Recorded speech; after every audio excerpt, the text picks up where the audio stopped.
Fellow Ghanaians, from across all 16 regions here in Ghana and across all digital platforms from all over the world, you're listening to me, Sweetie Abochi, welcoming you to the start of a brand new day on the AM show, the best breakfast show on the block. Whatever your endeavor, whatever you're doing this morning, remember to start with God. Now, this Friday morning, what are we serving you? Of course, we'll start with the AM news, served by Denisia Poma-Ejade. And then we'll get into our news review segment. We'll be joined by Nanaya Sapong, political assistant to Alan Chemanting, and Remy Edmondson, the national secretary of the PPP. Both gentlemen will be joining us to review the news stories captured in the newspapers. And then Muftal Nabila Abdullahi will serve you prime take for AM Sports. And then, of course, today being a Friday, Benjamin Akakpo gets to share his blunt thoughts with you. Always something to look forward to on Fridays. And then our big stories will begin. Today, we'll take a swipe at what's going on at the University of Cape Coast. Members of the University of Cape Coast Council are on a collision course with the council chairman, Professor H.S. Amonu, over dismissal of Vice-Chancellor of Cape Coast University, Professor Johnson Wampom, describing the dismissal as unilateral, arbitrary, and in breach of laid-down procedures for carrying out such an action. We will delve into the implications of the brewing tension at the University of Cape Coast. And then we'll bring you AM Business for this week. We'll take you to the western and central regions where cocoa farmers are bemoaning the bad road infrastructure, as well as other conversations coming your way this morning from now to 10 a.m. You want to join us with your comments and your thoughts, mostly on social media at Joy News on TV. And then when we get to open the phone lines, you can also call me and share your thoughts with us. My name is Sweetie Abochi, and I do this with Benjamin Akakpo. Welcome aboard the Friday edition of the AM show. Let's start with the AM news. Hello, good morning. It's the start of the weekend. My name is Denisia Poma-Ejade. Now, the independent power producers are demanding that Ghana Gas Company Limited provides alternative source of fuel for power generation following the shutdown of the latter's critical gas processing plants and offshore gas export facilities for 2 weeks. According to Ghana Gas, the move is to enable critical and safety maintenance to ensure the plant's operational efficiency and uninterrupted power supply. But Chief Executive of the Independent Power Generators, Eliklim Akpetogbo, said if alternative source of fuel is not provided within the lean period during the maintenance, it will cause a shortfall and impact negatively on stable power supply. Maintenance of our power systems infrastructure, including the gas pipeline, is a very important thing. Once maintenance is due, I think time must be allowed for it to be done. It is just an industry practice, and it is required that our managers of the sector do proper planning and coordination to help mitigate the adverse effects on the electricity supply during the maintenance period. Definitely for us as power producers, once fuel is not coming, it's going to affect the production. So it is required that our people, our managers, government will make available an alternative fuel supply. And also this fuel that will be made available should be optimized for proper output or for adequate output. I think there is something that is normal and can be managed very well without any adverse effect. Thank you. But Ghana Gas has justified the shutdown, insisting it will not affect power supply in the coming days because there's enough gas in the system. Ernest Owusu-Bempa is Corporate Communications Director at Ghana Gas.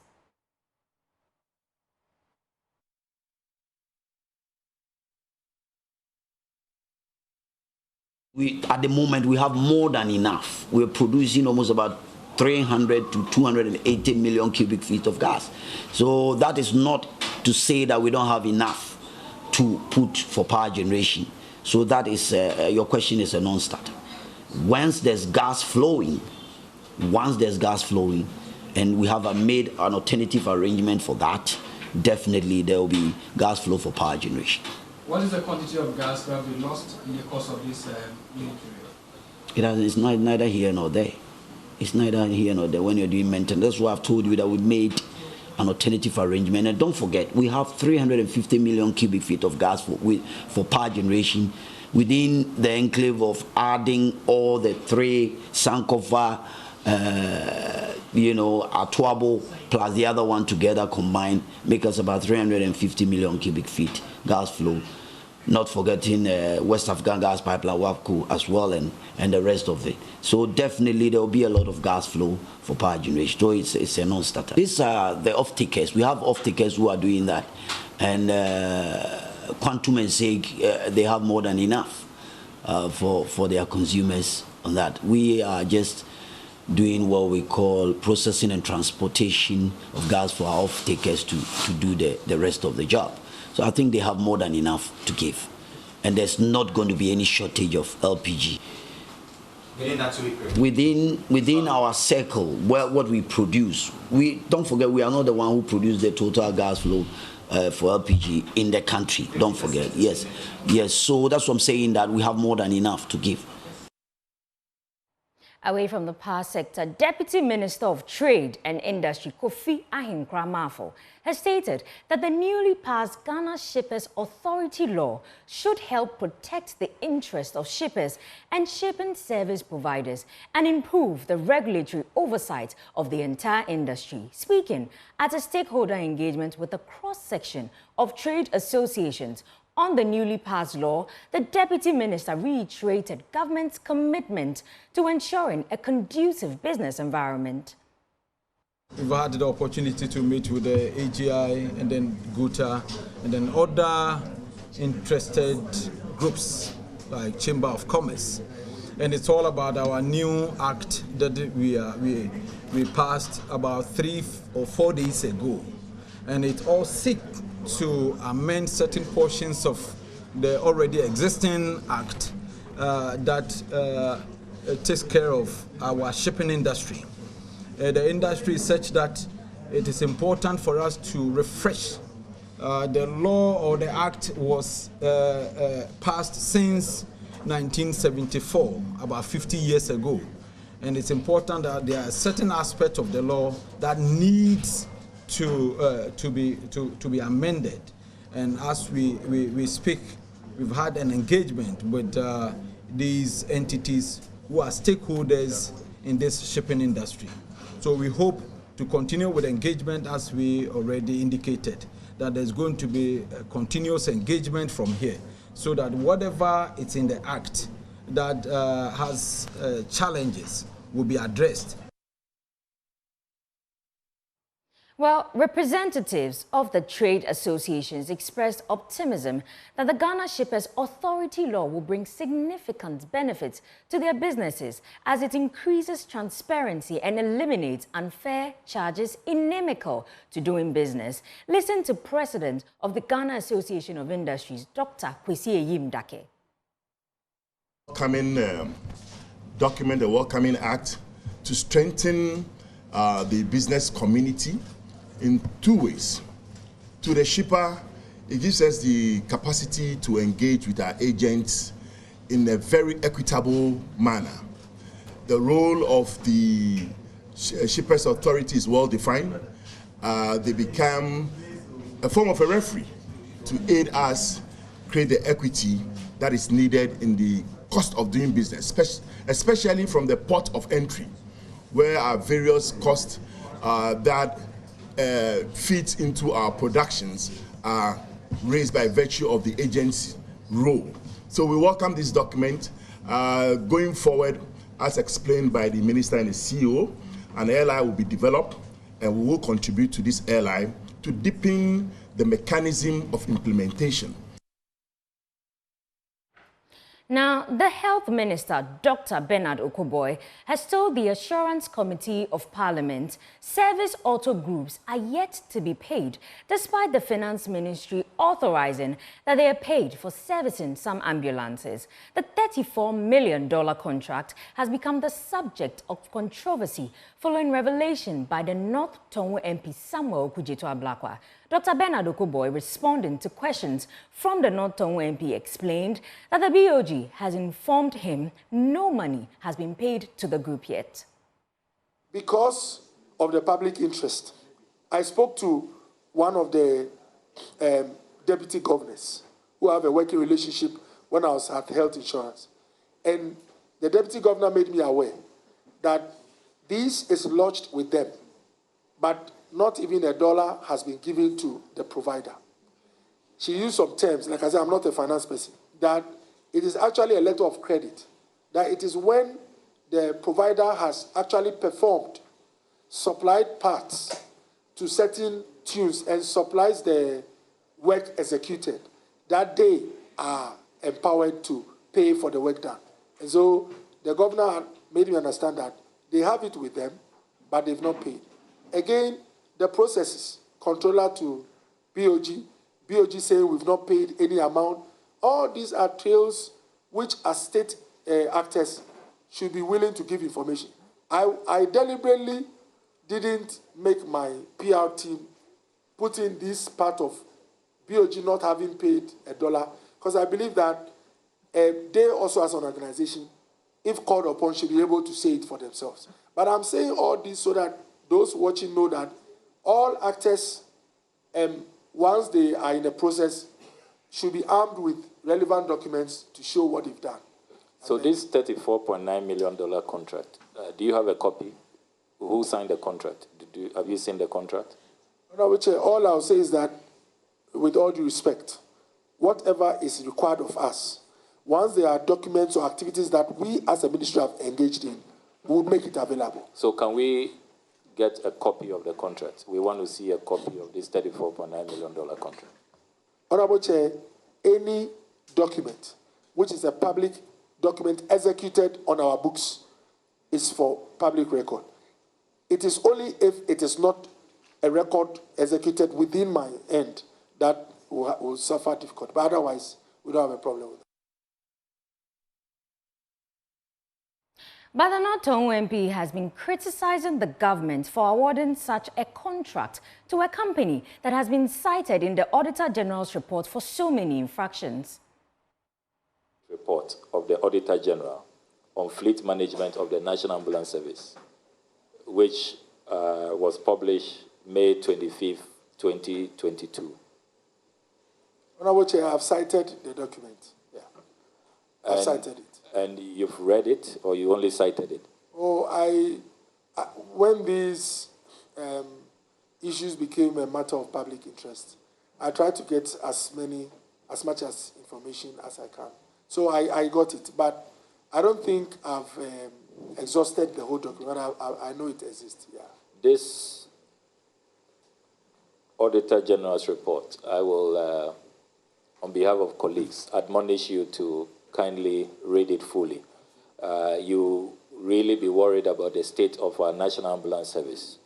But more importantly, you will be shocked that Service Ghana Auto Group Limited, after the indictment, that they over-invoice, they were not even registered when they were asked to come and service this company. It was not an incorporated company. They were working 8 months before they signed the contract on September 10th of 2020. They're engaging in shady dealings. They don't even have staff. They are using National Ambulance staff to carry out this servicing. Very damning report. Why will you, after this report, give this same company a $34.9 million? I mean, is there value? Did you do a value for money audit? Samuel Kujeto Ablakwa has been pressing the minister to commit to not releasing any more funds to the company. I will say is that as a public servant, I wouldn't do anything that would break the financial rules or jeopardize our resources. I act judiciously. That's what I'll say. Thank you. No, Minister, you haven't said anything. We don't understand what you have said. It sounded like Greek.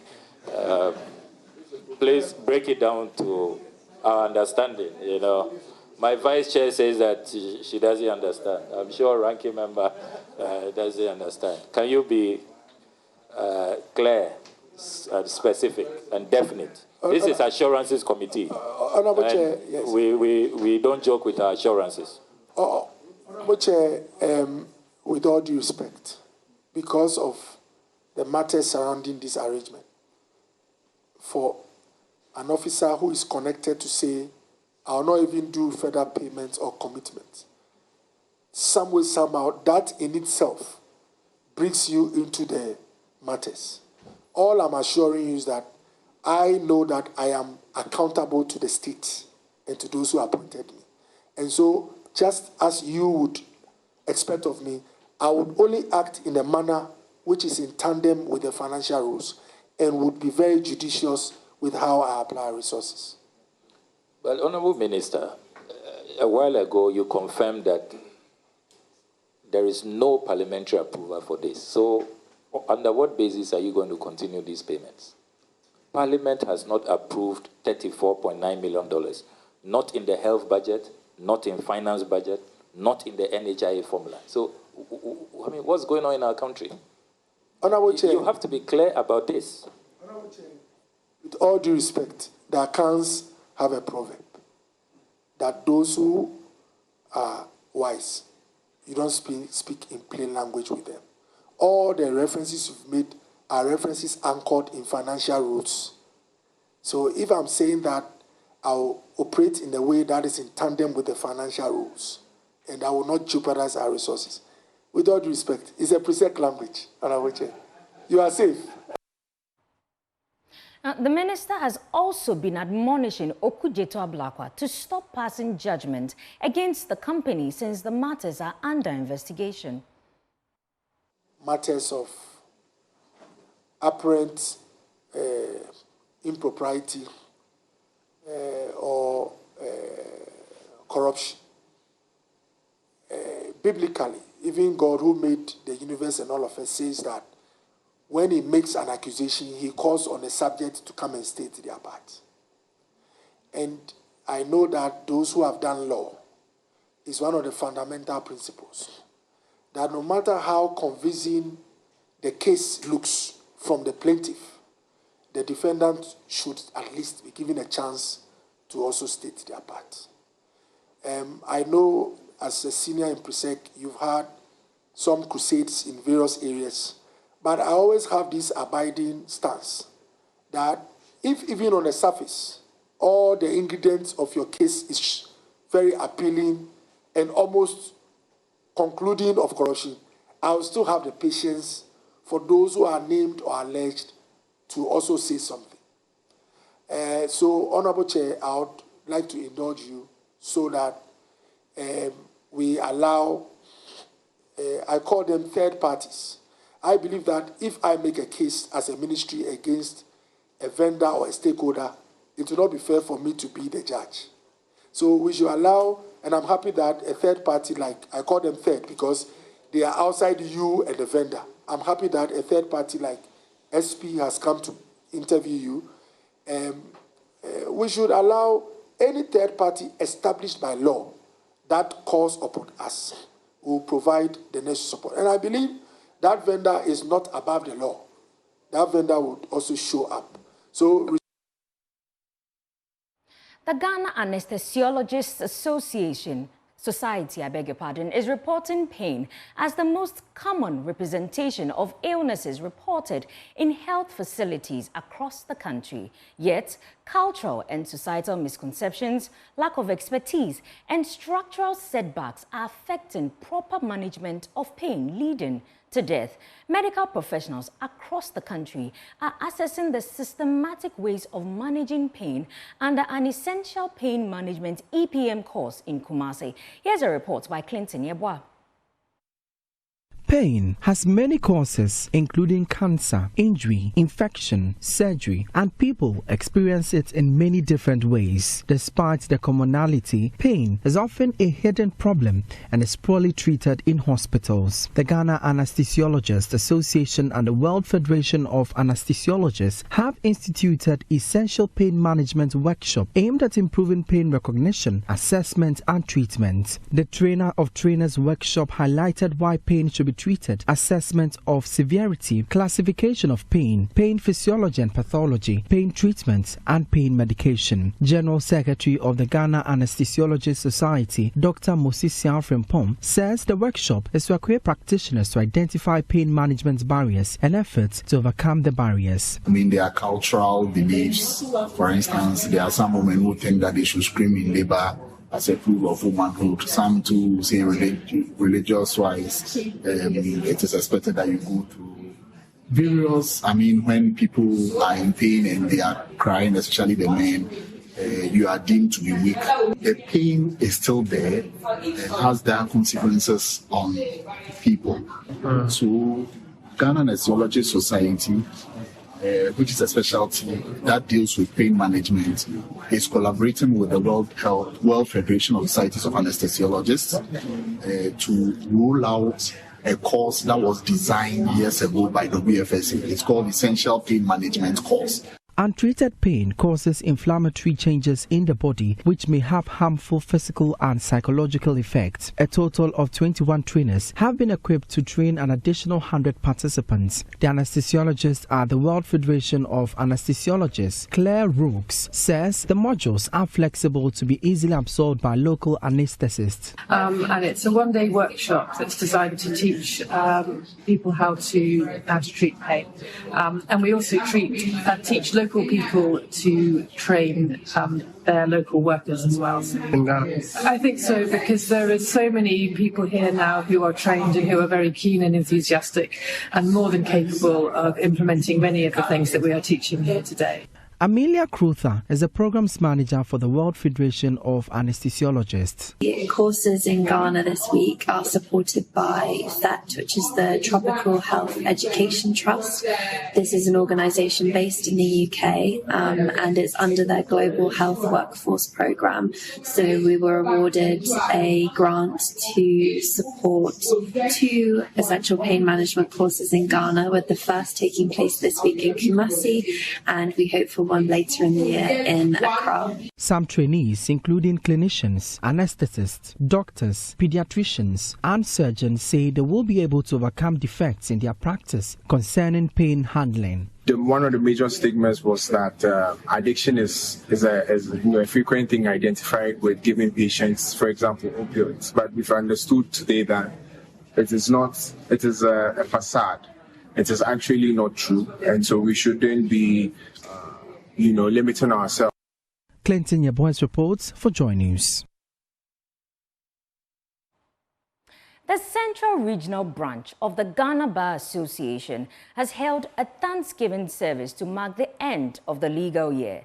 This event, steeped in tradition and reverence, marks an important milestone for legal practitioners in the region. President of the Central Regional Bar, Samuel Uduyeboa, says the association is looking forward to a more fulfilling legal year after the vacation. There's more in this report. The Thanksgiving service, the association says, not only serves as a moment of reflection and gratitude, but also sets the stage for the legal community to regroup and prepare for the challenges and opportunities that lie ahead. Superintendent Minister of the Cape Coast Circuit and Senior Secretary of the Cape Coast Diocese of the Methodist Church Ghana, Very Reverend Samuel K. Basau, asked the legal professionals to exhibit the highest form of integrity in their line of work. This vocation has its spiritual dimension as well, because I know that as much as we sit to look at issues and give judgment, the people that come who are also seeking for justice, I understand from where I'm coming from as a minister. Be also myself. And you sit in there to argue and to make sure that things go on well. So that's got its own spiritual challenges. Sometimes it ends in spiritual attacks as well. As the legal vacation has come to an end, the Central Regional Bar says it is poised to continue its pivotal role in the administration of justice, advocating the rule of law and upholding the highest standards of legal practice. Samuel Eduyebua is the president of the Central Regional Bar. This is the first time Central Region Bar Association is organizing such an event. We've always ended the year without any meaningful note, but this year we decided that we should all come together,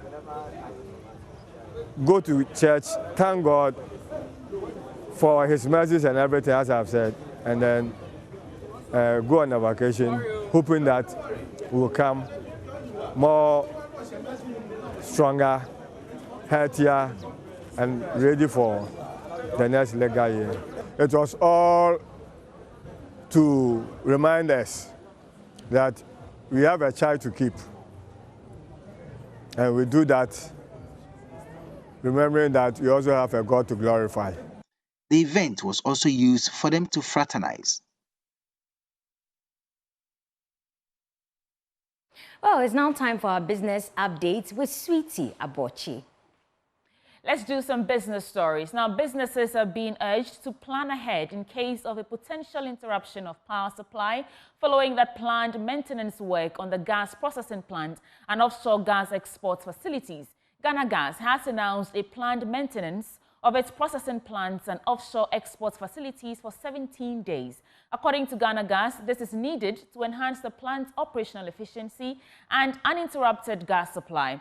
During this shutdown period, lean gas from the Sankofa OCTP field will be available for delivery at the Takrady distribution station.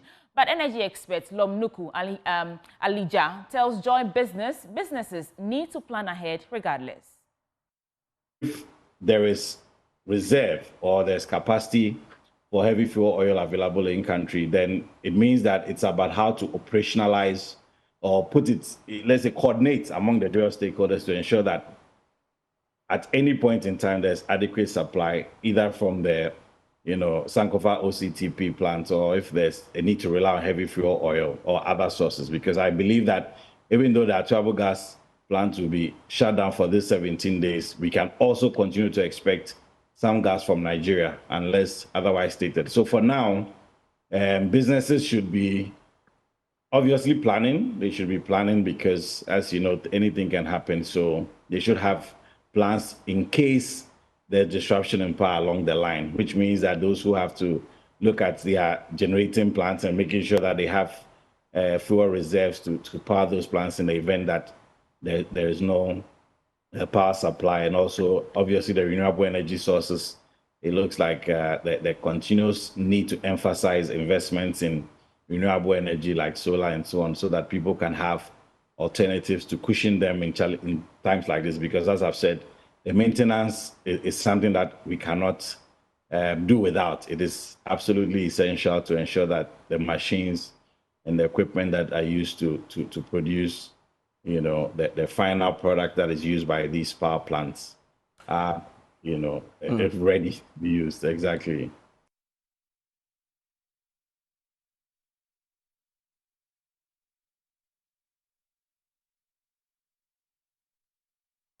And Director of Research at the Institute of Economic Affairs, Dr. John Quaicoe, is calling for stringent policies for exports and imports in the country. This, he said, will ensure stability in Ghana's exchange rate regime. He was speaking at a national review and feedback on Ghana's IMF-supported program organized by the Economic Governance Forum. Stabilize the exchange rate on a permanent basis. We need policies that will maximize our export earnings and reduce import demand, because the problem is that we have this foreign exchange supply and demand gap that is persistent, and we need to close that gap, by addressing the supply side and then the demand side. Then Bank of Ghana should also progressively build up the foreign exchange cover of the CDs it has issued. The current statutory floor is that the bank should cover that with 40% of foreign exchange. We are suggesting that progressively they should increase it to about 70%, or at least 6 months of import cover. That will give a solid backing to the exchange rate. And where do we get the extra foreign exchange from? Our natural resource wealth. It is there. We can own it and use it to support your CD. It's as simple as that. Go on, please. Fiscal policy. Government must plug the numerous tax loopholes, as I've said, including trade misinvoicing, tax exemptions, and so on that I mentioned. Government must also rationalize its expenditure by curbing recurrent expenditure and then allocating more resources to capital expenditure to spur growth.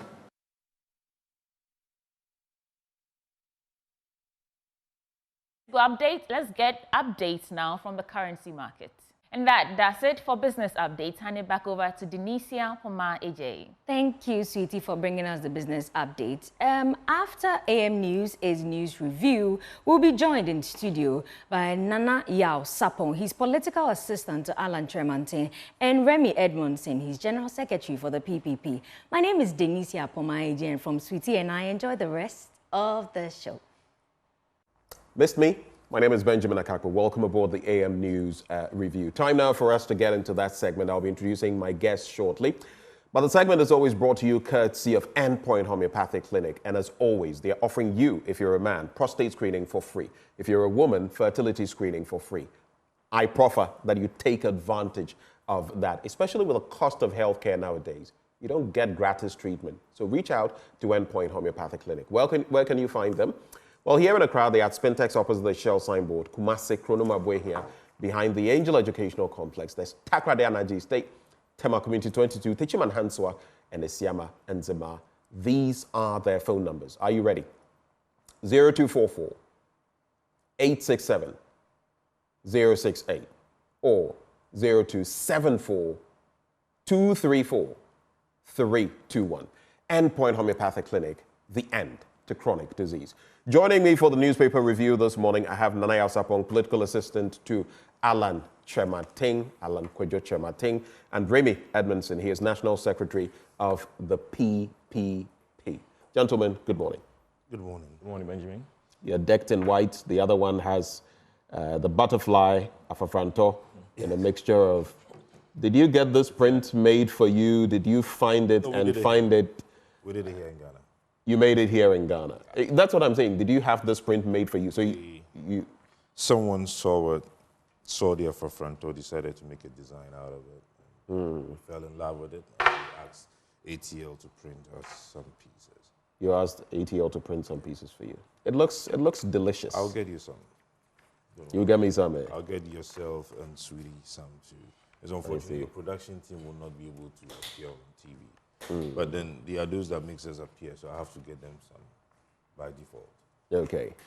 I know our Kelly, Robert Kelly, has been, had his stint, but maybe the day I think, I believe I can fly, then I'll I'll don that and come to This is a beautiful symbol, monarch butterfly. The symbolic meanings of it in itself, it's beautiful.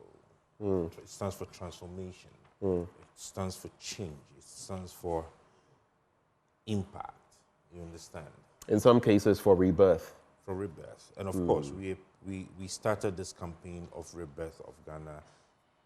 I think you guys even started it, pressing the restart button. Because we need a whole restart, the mindset, the focus, the vision. Okay. So someone says reset. Others are saying restart. In any case, it means re-something. But let's get into your thoughts for the day. You're also decked in a shade of white. I don't know whether that's a sign of victory, but 1 minute each, gentlemen, so that we can have enough time to get into all the matters and the papers we have. Yeah, sure. And I'm in court. All right. Good morning once again, Benjamin. Good morning. So my 1 minute take will be on the district road improvement program that the government launched recently. Okay. I mean, let me start off by saying it's quite a laudable initiative, though it's taken this long, but because for places like myself, Dome Kwabinya, and many places in the country, we have very, very terrible roads, which are damaging cars, which are leading to a lot of traffic in the city. And so this is initiative, if implemented properly, will go a long way to ease the burdens and concerns of a lot of citizens, especially in Dome Kwabinya. Now, but I have a few concerns that we need address. For example, I mean, maintenance has been quite an issue in this country, especially when it comes to government property.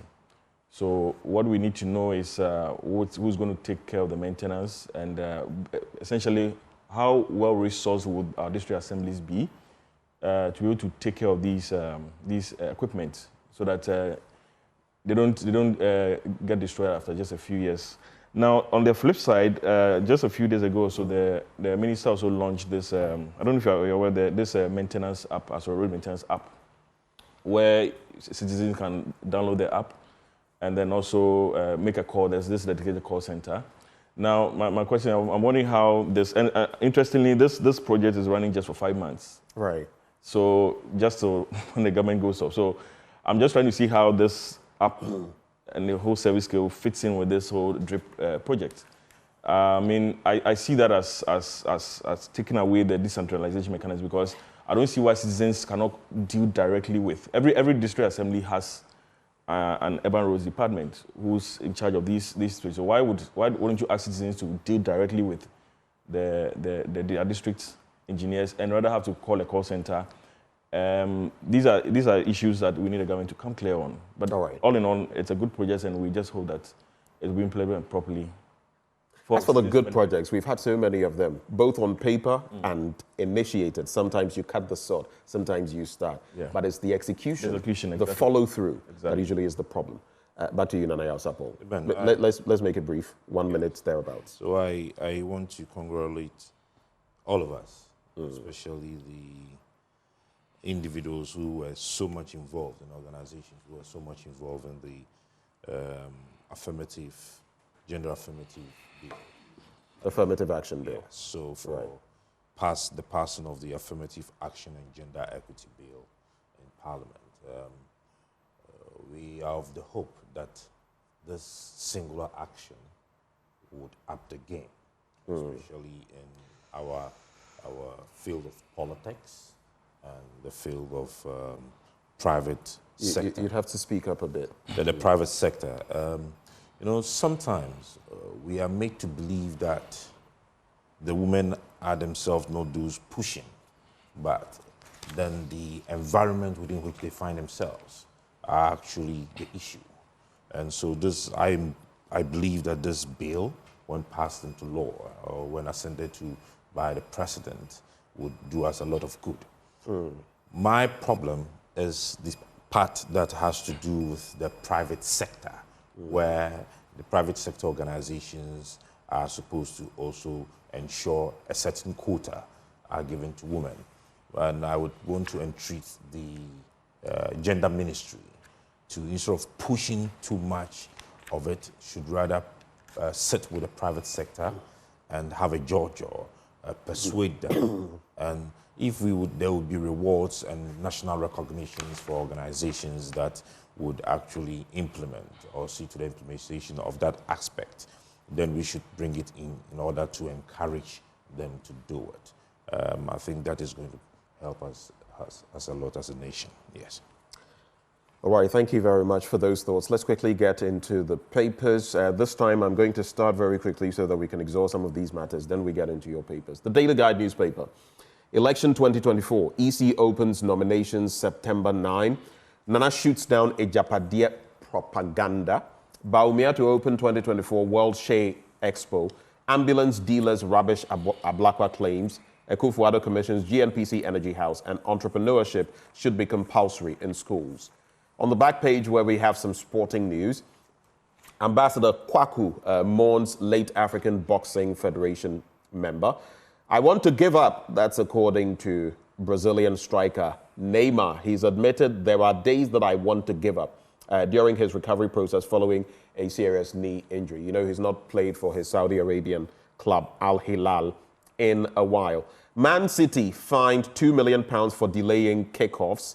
And Kurt, I'm talking about Kurt Okraku, calls for patience in youth development programs. What happened with our youth development, especially football, cold soccer and all of that? We're doing so well. Starlets 91, 92 and everything in there. And then, boom, we just let go of it. And other countries, especially the European ones, are feeding off of that. Today, you see Yamin Lamal.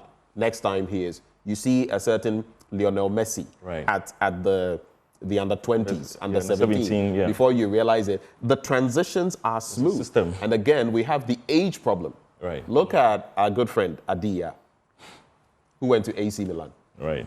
Sometimes it's so funny.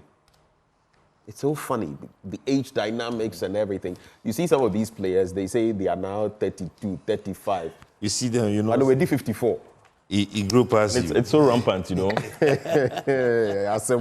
Anyway, let me get into some of the crucial stories. So, Service Ghana Auto Group Limited has categorically denied claims of inflating the cost in its contract with the government of Ghana for the after-sales service and maintenance for 307 ambulances. You know, something interesting. I'll be getting into that as one of my issues in my blunt thoughts today. So stay with me when I get there. But the company, in a press statement signed by its managing director, noted that the companies in the transaction have, at all material times, including during the competitive procurement process, conducted themselves with integrity and complied with due process of law. The statement pointed out that the after-sales service and maintenance agreement was entered into in December 2019 and specified extensive after-sales. It goes on and on. I can't say I'm convinced, but of course, your opinion is yours and mine is mine.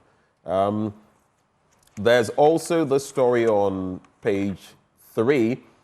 Election 2024, EC opens nominations September 9. When I come to you, I'll let you dilate on all of these matters. The Electoral Commission will open nominations for the 2024 presidential and parliamentary elections on Monday, September 9, 2024.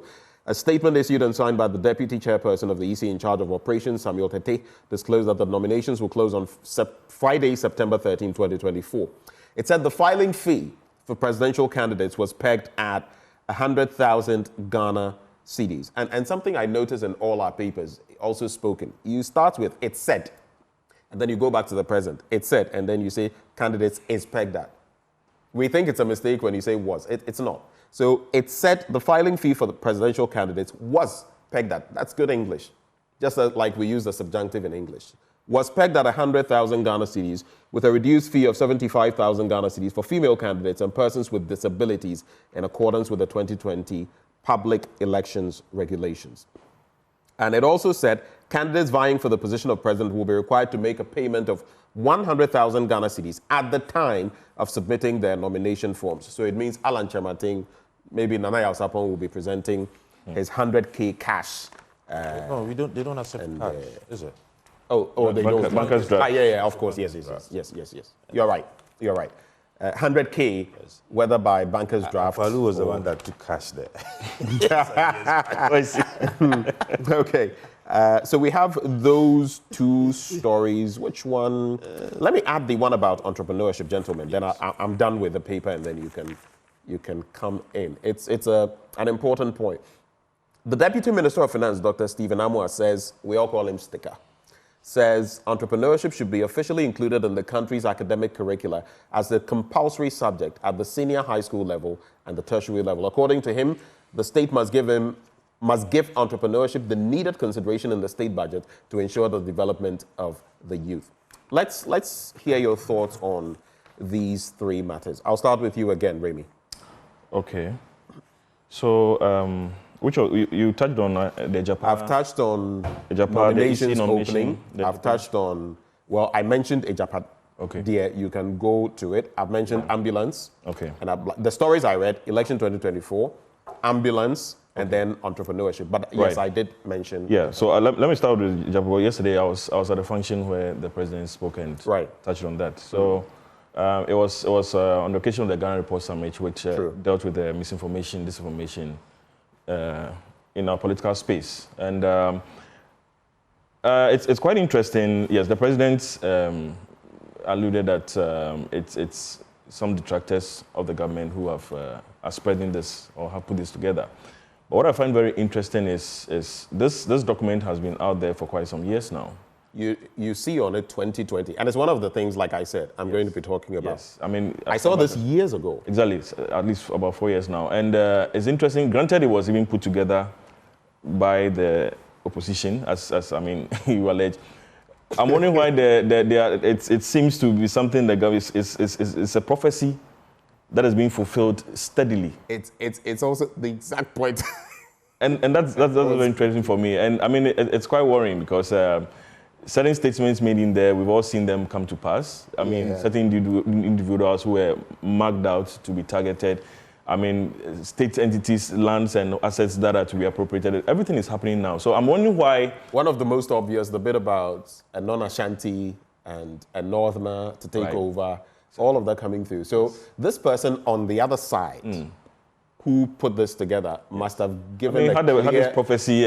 Must have been Elijah or Elisha or someone like that, because. So the question is why wait now? Because again, like you said, this document has been out there. Yes, initially there was some weak efforts to just dismiss it, but given how it's become so entrenched, I'm wondering why. I think, if I'm not mistaken, a few days ago, there was Chinhim also, whose picture is boldly on the cover page. Yes, I read he also came out to deny this document. But anyway, the other issue is on the same occasion yesterday. Yes, he touched on a few things that. He also said were amounted to disinformation. And this critical statement, I was hoping he would have used the occasion to clear. I mean, having assured us that he was going to do everything in his power to ensure the elections will be free and fair. But the critical thing I didn't hear him say was the issue of this statement he made back about not handing over to a particular presidential candidate. And that presidential candidate's response that it is not in your power to determine whom you hand over to. And I think, I mean, these issues are still hanging over us going to this election. Yeah. It's a statement that, because we know for sure the NDC is also saying that, look, they are not even going to go to court. That has been one of their responses to this, which is quite worrying, okay? So, I mean, I would call on the president to really come out and then, call out these words, because, again, it's not his power. It is the citizens. It smacks of a bit of a dictatorial tendency, because if you're saying that you are not going to hand over, it also means that you are going to somehow control the process and ensure that is the only way that you can state emphatically that I will not hand over to a particular individual. Then it means that as citizens, our votes do not count. Is that what he was trying to tell us? We need him to really come and then retract those words. That is the only instance where we will believe his words, that he's going to do all his power to ensure free and credible elections. Then on to the EC nomination as well. Yes, the EC gave out this presser. The PPP as a political party is also gearing up very strongly. We're going to feel that we have about 10 candidates that we are grooming, people are preparing to contest these elections. Our goal this time is to, unlike 2012, 2016, when we sunk a lot of resources and had parliamentary candidates all over, we want to ensure that quite a few did well, but we realized that it's better to focus our resources on just a few and ensure that we can win power and then be in parliament and then really be that alternative in there to check the majority and the minority decisions. Yes. And lastly, I'll touch on the call by the Deputy Minister of Finance, call for intervention. I mean, it's very laudable. I remember as far back as when we were back in school, back in I think 2005 in our final year, I studied computer science, and we had to do management in our final year as part of the courses. But I quite remember the engineering students, final year students, had entrepreneurship for the entire final year. And for those of us who at the time were natural ambitions of, starting a business someday, it was something I really envied, because even back then as a student, I saw the need for entrepreneurship to be made compulsory. So it's a laudable call. It should even drill down, way down to the secondary schools, because we have quite a lot of young talented individuals, so that the mindset should start right from down there up to the university stage. Our education system is such that a lot of people are primed to look for jobs when they come out from school. And we know for a fact that both the government and the private sector currently, and in this current economic hardship, companies are not in a position to even declare profits and grow to be able to expand and then recruit new people. Government itself is under restrictions based on all these IMF conditionalities. So it's a call. It shouldn't just remain a call, but he needs to liaise with the education sector and ensure that the necessary amendments are just made in our curriculum to bring this to pass. Okay, I'm just going to ask you a very brief question. Give me a yes or no answer. I'll pose that to both of you. Okay. Your political parties have been attending IPAC meetings. In recent times, we've seen some effort from the EC. Has your trust in the Electoral Commission and the process gone up? Has your trust increased? I'm starting with you, because when I come to you, I'll start with that and then we go. Has your trust increased? Straightforward answer. It hasn't. It hasn't. There's still more room for, a lot more room, way more for improvement. All right, thank you. Nana Yausapong, briefly on that point, then... then I can, then it's a no. It's a no. Why? See, the EC is the referee, the match commissioner. They should be seen as putting in much more practical efforts, real human effort, than the paperwork where they want us to trust them on. When you have come to us and you have put in letters together and press statements, and whatever you put out on paper, the otherwise is done in reality, you do not expect us to trust you. When you have come to tell me that my suggestions are mere suggestions and that you have the right and reserved right to take the final decision whether or not you decide to input my suggestion, then why do I have to trust you? You understand? What you say? The one who is behind you telling you that, madam, what you are doing is wrong. You need to do it right. And then you come to tell me you are the one leading, so whatever you are doing is right. Then I'll just leave you to go. But sometimes, too, some of those, just yesterday evening, I was with, I can't mention where, but one of the foreign missions invited me to have conversations about some of these things, over dinner. And one of the issues that came up was this. Some feel there are some problems. Some CSOs are allowed to be at these IPAC meetings. Diplomats, some of them come there. And this was one of them I had the interaction with. The media is not allowed. So sometimes it is difficult to tell whether you guys on the political end are being honest with us, or the EC is being honest with us, or both of you are being dishonest with us, or something. I don't know, because sometimes the EC will say, look, we had these discussions, and you come out and you're saying something completely different. But that also exists. So whom do we trust? But even the smaller parties have requested the media to be present in these IPAC meetings. Personally, I think that Electoral Commission should be an open book. So you're saying they are not open enough? Not at all. You see, Benjamin, I mean... you would attest to that fact. On the recent meetings you had, I think there was one meeting you guys had, the media was asked to leave, and then later they took a decision. You go home and then there was a press statement that came out and had allowed media something you were already pressing on. You understand? Yes. So in my view, EC should be an open book. Every match that is being played, and the referees and the commissioners are hiding things under their sleeves, only to come out in the evening, and in the morning we are out and it's in our face, then they are not being fair to us. You know, Ghana is not far from just a quick one. Just a quick one. I mean, on the point about the diplomatic missions that are allowed to, some of the embassies, have their representative there. You see, sometimes I personally question the rationale behind that, because I find it quite worrying that we you know, it gets sometimes very heated, sometimes it gets very nasty. Certain words are used that we wouldn't want to come out there, you understand? And all these are witnessed by these foreign missions. And I sometimes have the period of getting to know some, just like you were also invited, I get to know some of the commentary, some of the thoughts they have about us. And it's not really pleasant, because, I mean, they see these so-called political party leaders bickering in there. And sometimes it's all because of some of the hardline postures that the EC puts up on some of the issues that come. Essentially, the posture is, like my brother said, the posture which has been repeated severally by some of the deputy commissioners is they put on an issue, regardless of all the, stakeholder inputs that come in, even sometimes on the rare occasions when they allow the civil societies to make inputs, since they generally are supposed to have it, but occasionally on critical issues they're allowed to make inputs. Even then, they still go ahead to implement whatever it is. And then they're often then forced by public backlash after implementing to come back and reverse it, as we've seen severally. So it's quite worrying for me personally, being in there, interacting with them. On the issue of these media engagement, yes, we say this one thing, they come out there and release press statement and say completely different thing that happened. I can tell you one thing I can say so that we can move on is that I've been in a number of these, like I said. So, you know, from time to time, these heads of mission will invite certain people. I've been at quite a number of them, and every time I go, this bit about election 2024 and the EC and levels of trust come up. You can tell, and it's not just even in this year alone. In previous years, I've interacted with some of these heads of missions, and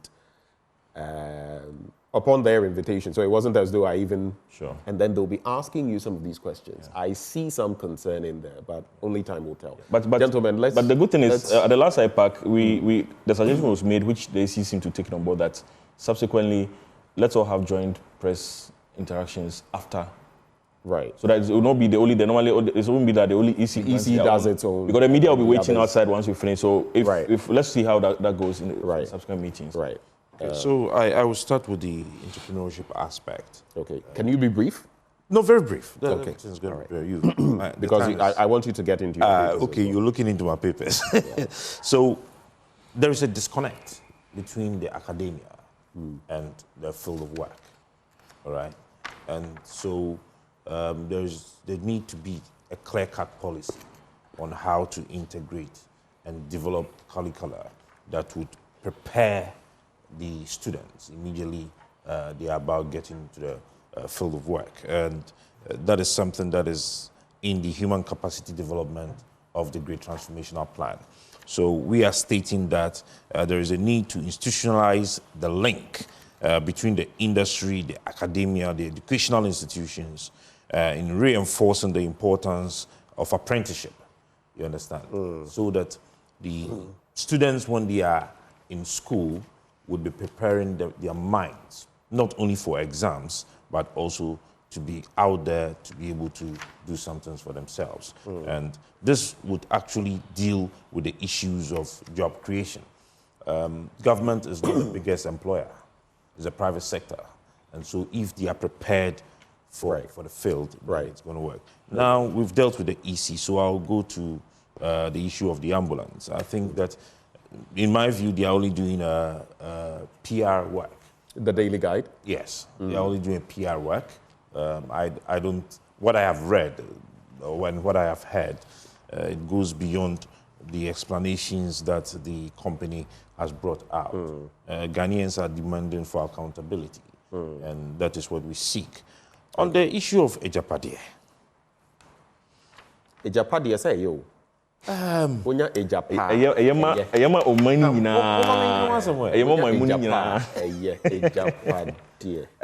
It's unfortunate, so unfortunate, that the president himself would even weigh into this war. But he's been mentioned, the Ochehene has been mentioned. Why doesn't he have a right to defend? The Ochehene, all these personalities have been around, and this document they claim is a fiction. You don't believe has been propaganda around for over 4 years. No, answer me. The way you said it, they claim is fiction. I'm developing my point. Okay, all right. From the page 1 of the book,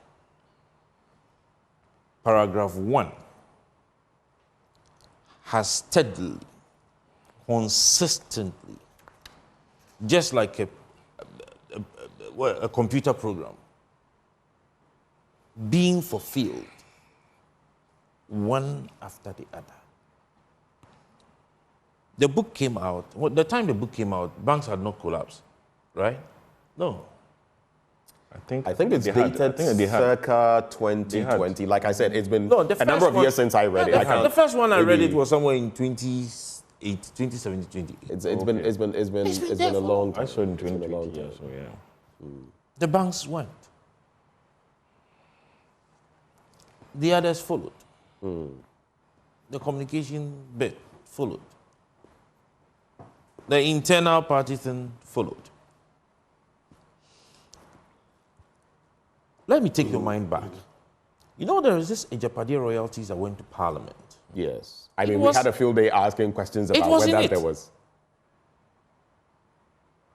It went to Parliament. You should actually place a call to the former Attorney General, Madam Gloria Kufu, and say about the Ejapade royalties. Her comments on it even before it went to Parliament. It wasn't it. You see, you can come to want to discredit it. That is okay.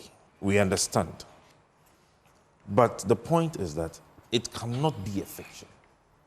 There cannot be so much consistency. Accuracy. Okay. So much accuracy. Right. In something that is happening. Right. Didn't Senate happen? By Senate, you mean Senate Rock City? That's what you're referencing?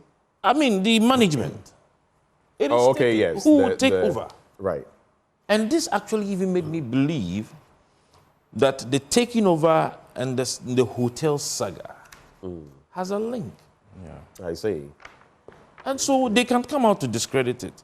Mr. President, but of course, we do not know all of this for a fact. So, of course, like I said, the president has every right to defend himself. The Ochehene has every right to defend himself. Anyone else who feels aggrieved with what is in there and maybe some suspicious happenings can come out and defend they themselves. Should rather be seen as working to discredit it, but not to be. But isn't that what they are doing? Not to be talking to discredit it. Okay, all right. Let's get into your papers quickly. Let's get into your papers. You're starting with the custodian, right? The custodian. So let's just go for it. I know you are already familiar with many of these. Okay, so DRIP has already been spoken about. Yes, government to start district housing project soon. Do I have to finish? And then Natoshi pledges support for district road projects. New shippers law affirm Baumia's tax measures. Okay. Tampuru. The news. Okay, so let me take the government to start district housing project soon, just one paragraph. Government will soon start its ambitious district-level housing projects as part of measures to reduce the housing deficit in the country. The program is designed to tackle the country's 1.8 million housing gap by decentralizing housing development, tailoring solutions to specific needs of each region. This is good news, in my view. But I am hoping that it doesn't become like the affordable housing that was started by President Kufuor and abandoned. I hope that it doesn't become like the Sagrami housing project. As you said, we always have very good programs and policies on paper. But when we have started and when we are pushing, then one way down the line, we decide to leave it. And most of these very impactful projects are always started during election years. Right. And if you notice, or they all start during election years, and after the elections, we leave it. And that is why we are saying that there is a need to actually have a law on the continuation of government projects. Okay. Right. So that once we have institutionalized the plan of activity by government or by the nation, as we have in the Great Transformational Plan by Alan Shomantin, then no government would have an excuse whatsoever, because they always would run under the freeze of reviewing the project or the contract, and then those projects and contracts are abandoned. A typical example is what is happening with the Quaicoe roads. Right. They said they were going to review all the contracts. It's almost 8 years down the line. And you go back and you look at the monies that were poured on these roads and the levels of completion they had reached. Some had gotten to 60%, 80%, 90% completion, and they were abandoned because the government said they were going to review. All the money expended all over the time going down the drain. That is purely causing financial loss to the state. And I think that it's gotten to a point where somebody... You know what? We need a law that says, I think we need this. We need a law that says, if you start a project as government and you don't finish it, we'll hang you for causing financial loss to the state. Prior to implementing, you need to have the funds. You see, it needs to be straightforward. Yes, we should be clear that start it, you can start it and finish it. I think if we did that, do you know what they would do? They would tone down, cut down. Let's say instead of we'll build 111 hospitals, we'll build 7. And ensure, because we know that the 7 will be completed and operationalized. It's in the Great Transformational Plan. Government would pursue realistic projects. You understand? Because if you have a realistic target, you would achieve it. We keep saying, if it is your own private company, would you handle it? Would you handle it this way? Yeah. You understand? And I think that all our ministers will need to go and probably take courses on on strategic management. Okay. And how to pursue the let's quickly do the daily search. The daily search line. It says Jinapo Ablakwa clash on lands commission data. There's another beautiful subject also. Approved so I can give Remy some LGBT bill or face God's wrath. President, Chief Justice told. Minister urges Minister urges unity to fight disinformation ahead of 2024 elections. And please. The captions are not so clear. Captions are not so clear. I can say. Let me see whether I can. I think it's the Kandapa plastic waste menace. Afenyo Markin proposes action plan for solution. So the other one is the Kandapa one. Oh, that Minister one, urges unity to fight disinformation ahead of 2024. I think. Yeah. I was a bit. Yes. All right. So we will just have a bit on the Jinapo Ablakwa just one.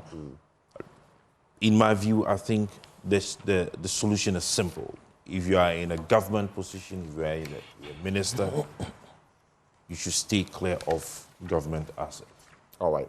Steer clear of government assets. I mean, to touch on, some commentators who since this issue broke out, were asking, and they also Ghanaians, and they're also entitled to it. But I mean, the point they're missing is, by virtue of their position, it gives them undue advantage over us. Right. And so, for me, yes, if you feel you want to, we need to have these kind of code of conduct guidelines for our political actors and appointees. If you feel you cannot abide by it, just resign. Senior, forget code of conduct. Resign, if your conscience, if your conscience is working, some things you will not even go near. Yeah, but where we are. It's yes, the conscience will probably work, but it's going to be brushed aside. That is where we have the behavioral mindset change. Right. Because it becomes systematic. It's a system now. Everybody's in there. Look at public procurements. A lot of the procurements going on, if you look at the companies in there, you'll find that buy and buy and buy. These companies that are getting all the contracts are linked to some people. But just a quick one. Yeah. Can a diary, the purchase of the procurement of diaries, be an urgent movement? If it's not urgent for you, it is urgent for some people. It's an urgency for other people. So, let's get into your papers quickly. The New Finder newspaper. Yeah, the New Finder here says the main headline is reduce interest rates. In addition to other measures to tackle non-performing loans. That's from Samuel Akwa, the Chief Risk Officer at FNB South Africa. The SGAJL refutes allegations over ambulance service contract, threatening to sue. Government to lease Commander Sugar Factory to new investor for 20 years, KT Hammond. Government to launch district-level projects, housing projects. That's from the Minister for Works and Housing, Kojo Nkrumah. And then the presidential filing fee to hit 100K and 10,000. I think we've dealt with all of these stories. Touched on most of these. Then the publisher, Ghanaian publisher, also says Nash Toshi optimistic drip will stimulate growth. The same ambulance story, the same housing issue. Okay, different. Let's position Ghana to benefit from the mining sector. That's from Abu Jinapo. And let me burst your bubble. The Minister for Lands and Natural Resources, Honorable Samuel Abu Jinapo, says the mining industry is evolving rapidly and Ghana must strategically position herself to harness the opportunities presented by this dynamic sector. Passage of Affirmation Active Bill, UN comments Ghana. We have made giant strides in education. That's from the Minister for Education, Dr. Educhum. Yeah. HIV is real. That's Ms. Malaika, Ghana 23, advises Ghana use. Yes, and I think this is an interesting one. I'll touch on. I mean, the statistics are showing that gradually HIV is creeping back. The scariest part is the numbers that are walking around with it are not cognizant of the fact that they have it, and they are freely spreading it. And even adding to that, and there are those more and more people are not using protection while they do this. So especially amongst the adolescent population, because I quite remember when there was growing up, there was a period where it was getting out of control, and there were, for quite a few years, it was everywhere you went, even as a kid. In the 90s, it was just all over the place. I got to know what HIV was, because I would question my mom, what are these things? Why are these people looking this funny and all that? You see, so I think it's high time the ministry needs to address it, because the worrying part is those who also know. Our friends in the health sector who we engage on these issues, and there are people who also know, but for sometimes also there's a stigma and a treatment by the health professionals when they come in. And then also access to the medication. I mean, these are all contributing factors why somebody might have the disease, but may not really be able to take advantage of the health interventions to ensure that they can treat them. So because today, if you're on the drugs, I'm told, you can actually leave, and their drugs are actually... You can live a next to normal. Yes, I mean, a lot of them look very well. I've met a few. So it's... I always say, even from the 80s, you remember the Dream Team? I think that was the 92 one. And, yes. Magic Johnson. There were some teams, because of the stigma then, that didn't want to play with the US, supposedly because of him. He had contracted HIV. But look at Magic Johnson today. If they put him beside many of us, you would say that he's a healthier, and he is, because of time. So the avenues are there. Even more worrying, and I'm putting it out there, so we'll all be careful as well. Women, because apparently, and I've had the head of the Ghana AIDS Commission come here and make clear it is easier. You know, and it's early morning, but our genitalia, they are shaped differently. And the structure is different. It's easier for women to contract it than for men to contract it. So the likelihood of a man getting it from a woman versus a man giving it to a woman is high. So I'm not saying that, but women, be extra careful. That's all I'll say. Let me just add... Last story. Go ahead. On page 8 of the Ghanaian publisher, Marjorie demands recall of Parliament to address urgent government business. And I hope it's not really about this particular, the loan, the $250 million loan that was shot. And, but they've come to explain away on that. Yes, they are saying it's not 90 million for consultants. He failed to mention what amount was for consultants. I listened to it. Yes, that was what I was looking at for that. If you say it's not 90, that's fine, fair enough. But what exactly is the amount? And I mean, can the government itself, deal directly with the entity that is giving us the loan? Do we have to go through a middleman? And then give out millions of dollars. I was excited when he said, no, it's not 90 million, and the minority is just making, what's his name? The Asanwase MP. Muntaka Mubarak is just, and I was like, oh, right, we get some clarity on it. So as a journalist, I was listening keenly. Now, Sikana is saying, how much have we committed? He knows that it is not 90 million. He doesn't have the figures. But he doesn't know what the figure is. This country. Anyway. When you have even asked them to bring stuff out, it is difficult. But on the interest rate, just a quick one. We have 2 minutes and we have to just go. So 1 second. 20 seconds. If you would have the bank, the central bank, rate at 29% as it is now, we do not expect anything below 35 to 40% by the commercial banks. Okay. You understand? And this is definitely going to affect businesses. Okay. If a country's commercial banks are pushing their interest rate around 35%, and you have a competitive country that has a single digit, and they are all into industry and manufacturing, you do not expect to have your businesses booming as against that. Point made. Thank you. Thank you.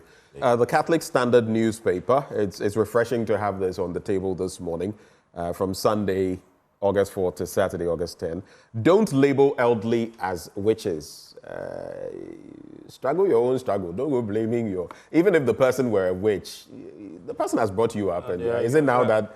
The ones that are more witches. Don't label the elderly as witches. The elderly ones. Then there's also this one I wanted to take a look at. A second look at our education system, a must. So they are saying we need a second look, a review, if you like. Yes. Stand for the truth, Bishop Atakro says. Stand for the truth. I like the motto of my former hall, Commonwealth Hall. Truth stands.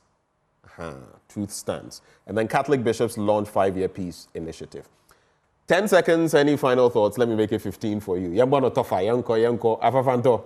do you have for us? We're actually in Bono and Bono East. Okay. We wrapped up the market tour. I'll send you some of the videos. It's so beautiful. Natural euphoria, no mobilization. Pure no more what? No mobilization. It reminds me of that Assem song, no more. And so we just want to use this opportunity to thank the people of Bono, Sumani, and Bono East for what they did for us. We really appreciate. Thank you. Showed that indeed they are poised for change. Thank you. They are ready for development. Remy. Yes, we'll call on all Ghanaians who are really suffering, who are tired of this government and want a real change, real transformation, to come in and join the Progressive People's Party. We have our EVA app, which you can get us on WhatsApp 050-351-7348, 050-351-7348. Just send hello and hi to EVA. It was named after the former Director General of GBC, Eva Local, our former, as our tribute to her, our former running mate to Dr. Okay. Yeah. So join. You can register as a member within 5 minutes. It's just a simple process, and you can also, more importantly, you can donate to the party. Politics is very expensive, and for us in the political party who are not in government, it's really a problem for us. So we need you, well-meaning Ghanaians. Put your money where your mouth is. Thank you. And thank you, Remy. Support the Progressive Thank you. Party. Thank you. Let me also wish a very happy birthday before I celebrate someone else. Happy birthday, Your Royal Majesty, King Quaicoe II, Ga Manches. Happy birthday to you. Of course, long live the king. Let me also just acknowledge the gentleman who always decks me in these fantastic outfits, like the one I'm in this morning. Mudasiru, let me celebrate him this morning. If you'd like something similar to some of what you've been seeing me in, just call him on 0557 029 138, 0557 029 138, or check him out on Facebook, Instagram, and Pinterest. Siru Africa, SIRU-Africa. That's where you can find them. This segment is always brought to you courtesy of Endpoint Homeopathic Clinic. And as always, they are offering you, if you're a man, prostate screening for free. If you're a woman, fertility screening for free. Just reach out to them at any of their branches here in Accra. You can find them at Spintex opposite the Shell signboard. There's also Kumasi Kronomabwe here behind the Angel Educational Complex. There's Tema Community 22, Techiman Hansua, Takrade Anaji Estate, and of course, Isiama and Zema. You can call them on these numbers, 0244 867 068 or 0274 234 321. Let me thank Nanaya Osapong, political assistant to Alan Chemating, and Remy Edmondson, national secretary of the PPP. Up next, we serve you Prime Take with Muftau Nabila Abdullahi. Do stay. I appreciate it. We've heard from Paul Manso many times. What don't we know about you? To be frank, I don't know what you don't know about me. So maybe if you can tell me exactly what you want to know, maybe I'll be in a better position. I know you're a coach. I know you're a footballer. But I don't know anything about you. What are they? Like where you were born, like how you were brought up, like the number of siblings you have, how many wives do you have, or girlfriends? Yeah, okay. I was born in Kumasi. Okay. Born and bred in Kumasi, and my father is late, but my mother, Madam Akosia, she is still alive. She'll stay in our family house in Asafo, BH 134, and I have 4 siblings. The first is a girl, but she is late. So we are left with 3, 2 boys and 1. She's a big girl now. And I started schooling at Array LA Primary in the same community I was born. And from there, I went to Kumasi Secondary Technical College. Then moved up to Kumasi Polytechnic, where I did electrical engineering. Oh, I'm still with an electrician. Yeah. So, but all this while, I was playing with the Coast team, Kim Faisal Babies. Okay. owned by Alaji Guza. And then from there, I played for Industrial United, then Division 3 side in Kumasi. So from there, New Plan Stars saw me, and then they also came for me. So I went to New Plan Stars. And then from New Plan Stars, I went to Cornerstones, and then came to Kumasi Asante Kotoko. So basically, although from Kotoko, I moved to Kuwait for almost 5 seasons. Played for Al Shabaab Football Club. Yeah. So, not much, but I did all my destiny in Kumasi. Yeah. So it was only Cornerstone was in Kumasi, Industrial, New Plan, they were all in Kumasi. Yeah. And then finally Kumasi Asante was also in Kumasi. So I didn't travel to Accra or any the other regions to play for any other club. My playing days were all in Kumasi. Oh, wow. Yeah. What happened to the electrical engineering thing that you did? To be frank with you, I didn't.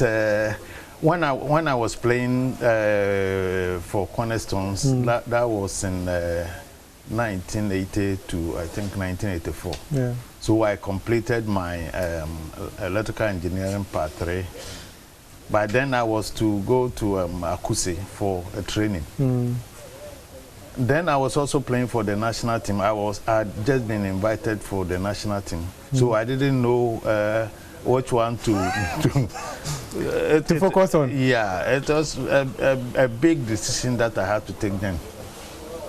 Because if I had gone to this Akuse. Akuse, the training was for 6 months. So I couldn't get time to play the football. So it was a decision I took myself. Just did 1 or 2 consultations and then decided to put electrical engineering at the back burner. Yeah, that should wait any time because I had already finished it. It was left with the commencement of the practice. Yeah. They need to train you further. Yeah. Then VRA, they need to train you at Akuse for 6 months before you can be posted to where they want you to stay. So I said that one should hold, and then I continue with the football journey, which then I was much more interested in. But why electrical engineering in the first place when you were in school? No, it was something, to be frank, in all my decisions, I took it myself. So you liked electrical engineering? Yeah. That was when I started my schooling. My father was an electrical engineer, of course, but he was in London then. Oh, okay. Yeah, okay. so I decided to follow his footsteps. Unfortunately, I couldn't work with it. Are your children following your footsteps? The electrical engineering aspect? No. Rather, it's the footballing aspect that the senior, my firstborn. Yeah. He also played for Kotoko. Edwin Tufo from Promans. Yeah. But not even too long ago. Yeah. But now he's been in Ethiopia, St. George's. He is captain St. George's for the past 4 or 5 years. Okay. Because I remember he was in Quaicoe 2016 or so. Yeah. If my memory serves me right, he was part of that team for 2016-2017 season. I recall. Exactly. I recall that so well. Yeah. Wow. The second one also has finished KNUST. And then the third one is also in her final year at KNUST. And then the last boy is Satopokuare. So you have 4? Yeah. 4 children? 4. 4 pair. How many of you? I'm not up to your age yet. Maybe when I get there, I'll do 12, like Reverend Zekovi. That was then. Not now. Not now. Why? So why not now? No. Look at the economic conditions in the country. It's not conducive to have so many children. You know, it will not be good for anybody. I wouldn't advise anybody to go that length. It means that you have one wife? Of course, yeah. Ah. Yeah, I have one. Because the economists said you didn't want to marry two. No. To marry, no, that one, it wasn't in my... it has never been part of your books? At all. Oh, that's it. Now let's come back to the footballing journey. How will you describe those days when you got to Kumasi Asante Kotoko? How was it like? And who took you to Kotoko? Because we hear so much of your stories at Kotoko, more than at New Plan, more than at Industrial, even more than at King Faisal, with a large cruiser, and then the Industrial team that you spoke about. Yeah. King Faisal was a coast club, and Industrial United was then Division 3. Yeah. And I played for, I think, 6-7 months. Oh, okay. And then I went to New Plan Stars. It was New Plan Stars where I met Tony Yeboah, Michael Osei, Thomas Boache, yeah, a lot of them. So we became friends from there. And then after 3 seasons, Cornerstones came for all of us. And something happened. That was the reason why we all left New Plan Stars. You know, then it was... those days we had the first division and then the second division. And the second division was national. Yeah. You see. So we qualified to the first division, but there was a team in Upper West who took the case to court. So we had to wait for them to finish this court. So it took almost 1 year. Yes, so court issues in Ghana football has been there for... but then we had played our first game. Then they went and then put injunction on the league. So we had to wait for them to finish the case, determine the case before New Plan Stars were allowed to continue with the league. Do you remember the date this decision was taken? New Plans. It was around the early 80s, I think. So. Yeah. Because I've read it before. Oh, okay. April 1. April 1984. Okay. That was quite an interesting one because I read it. I've read it before. And when you were talking about it, it just brought back memories of what I read about Ghana football many years ago. That's quite an interesting. So they took all of you. Yeah. We left for Cornerstones. Then the chairman of Cornerstone was Alhaji Sheikh. Yeah. So myself, Tony Yeboah, Thomas Boache, Kojo Smiler, about some Gariba, about 6 of us, we all left for Cornerstones. Yeah. So from Corners we spent I think 4 years. Yeah, 4 years. And then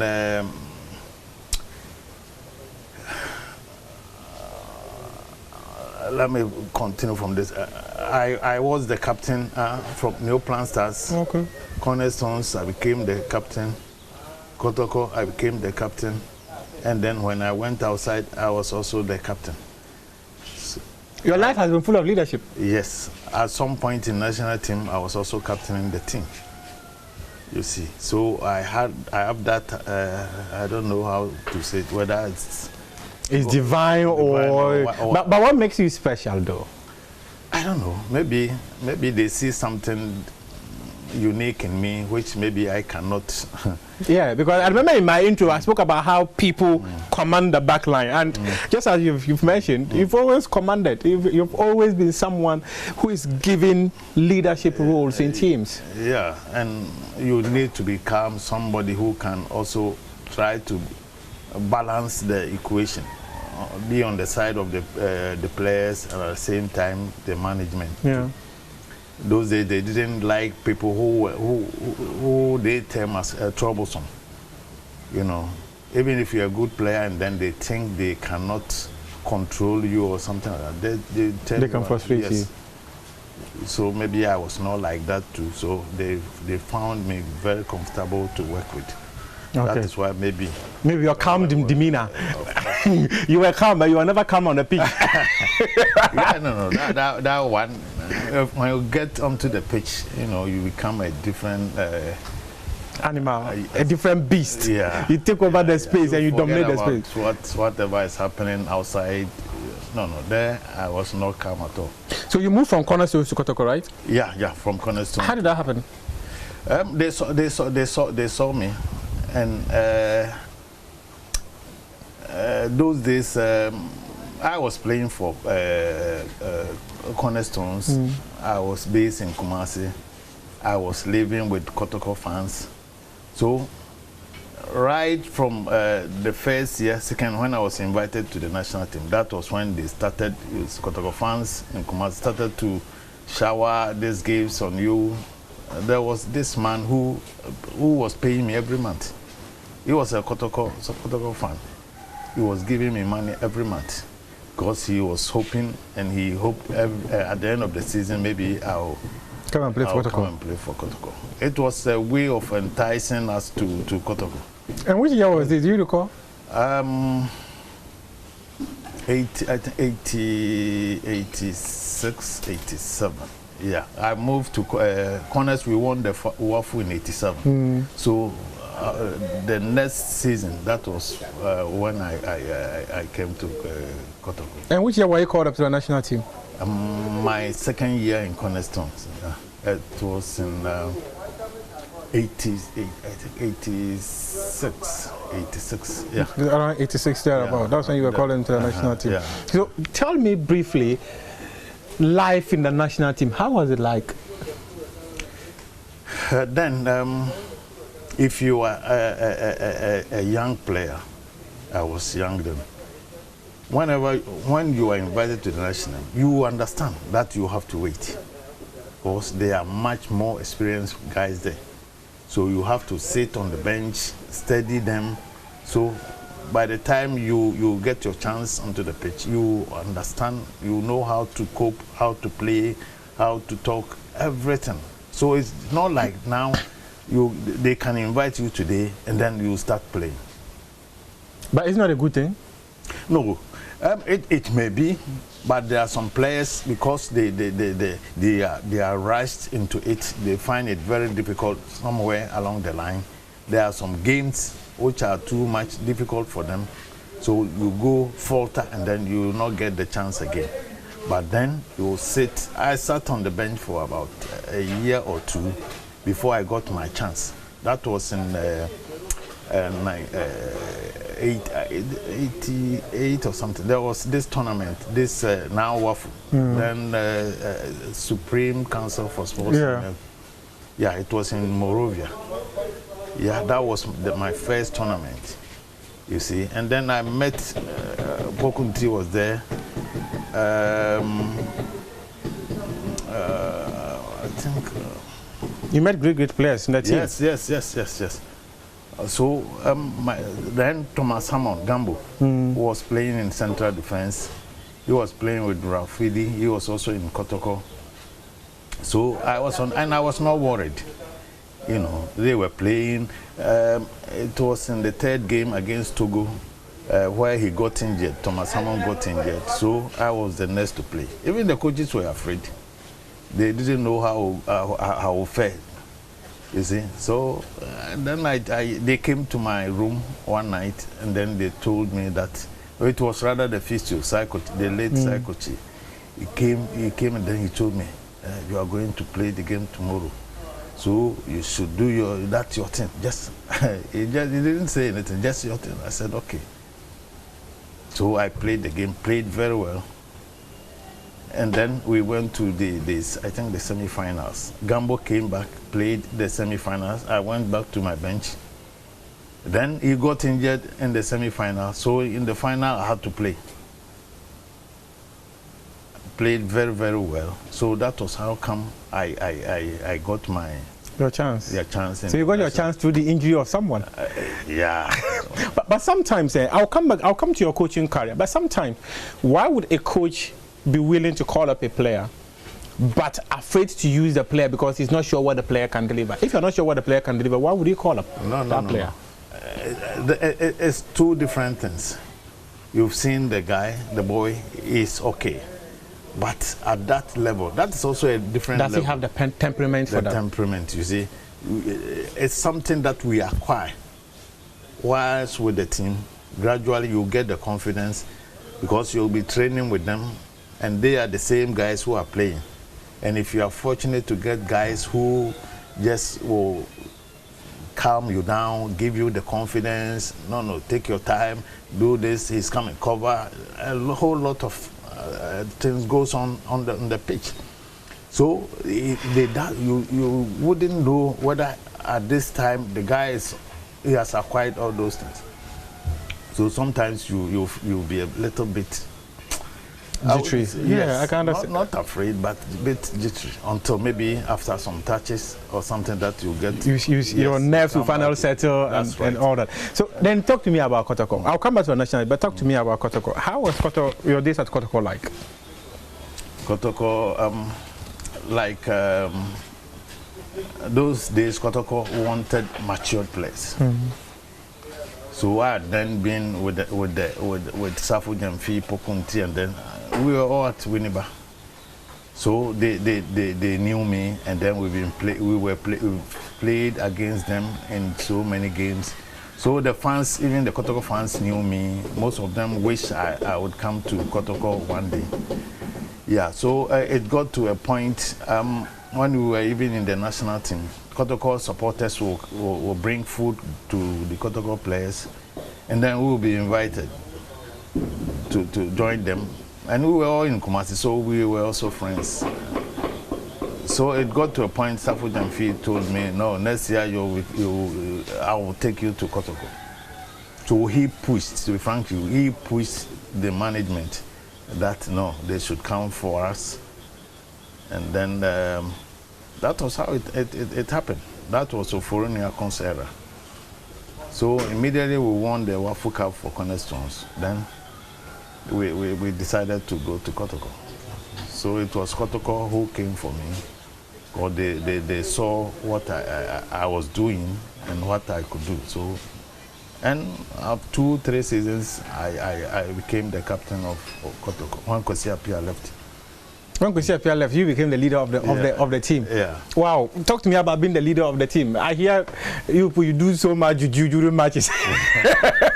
No, it's not like that. Even when a lot of things people say which are not true, you know, there are some guys who enjoy doing that thing. They always want to see a handkerchief or to see some concussions before they can play. But I wasn't like that. Of course, sometimes you just accept like any other body so that the group, nobody will feel bad. Oh, but really, members of the team, there's those who want to do that. Of course. Others didn't want to. They will not force you. But sometimes when the match is a bit different, the supporters will come and say everybody should rub it on their body, and then that's it too. Have you rubbed some? Yes. But did they work for you? I don't know. I don't have that belief in those things. Then. Oh, okay. Yes, you know, because they will tell you this thing today, tomorrow it might not work, and then they will come and oh, you did, somebody did, that's why I didn't. No, I'm the religious type. Yeah, I was then. Yeah. You were religious, but what has changed? Oh, not. It hasn't changed yet, but except that.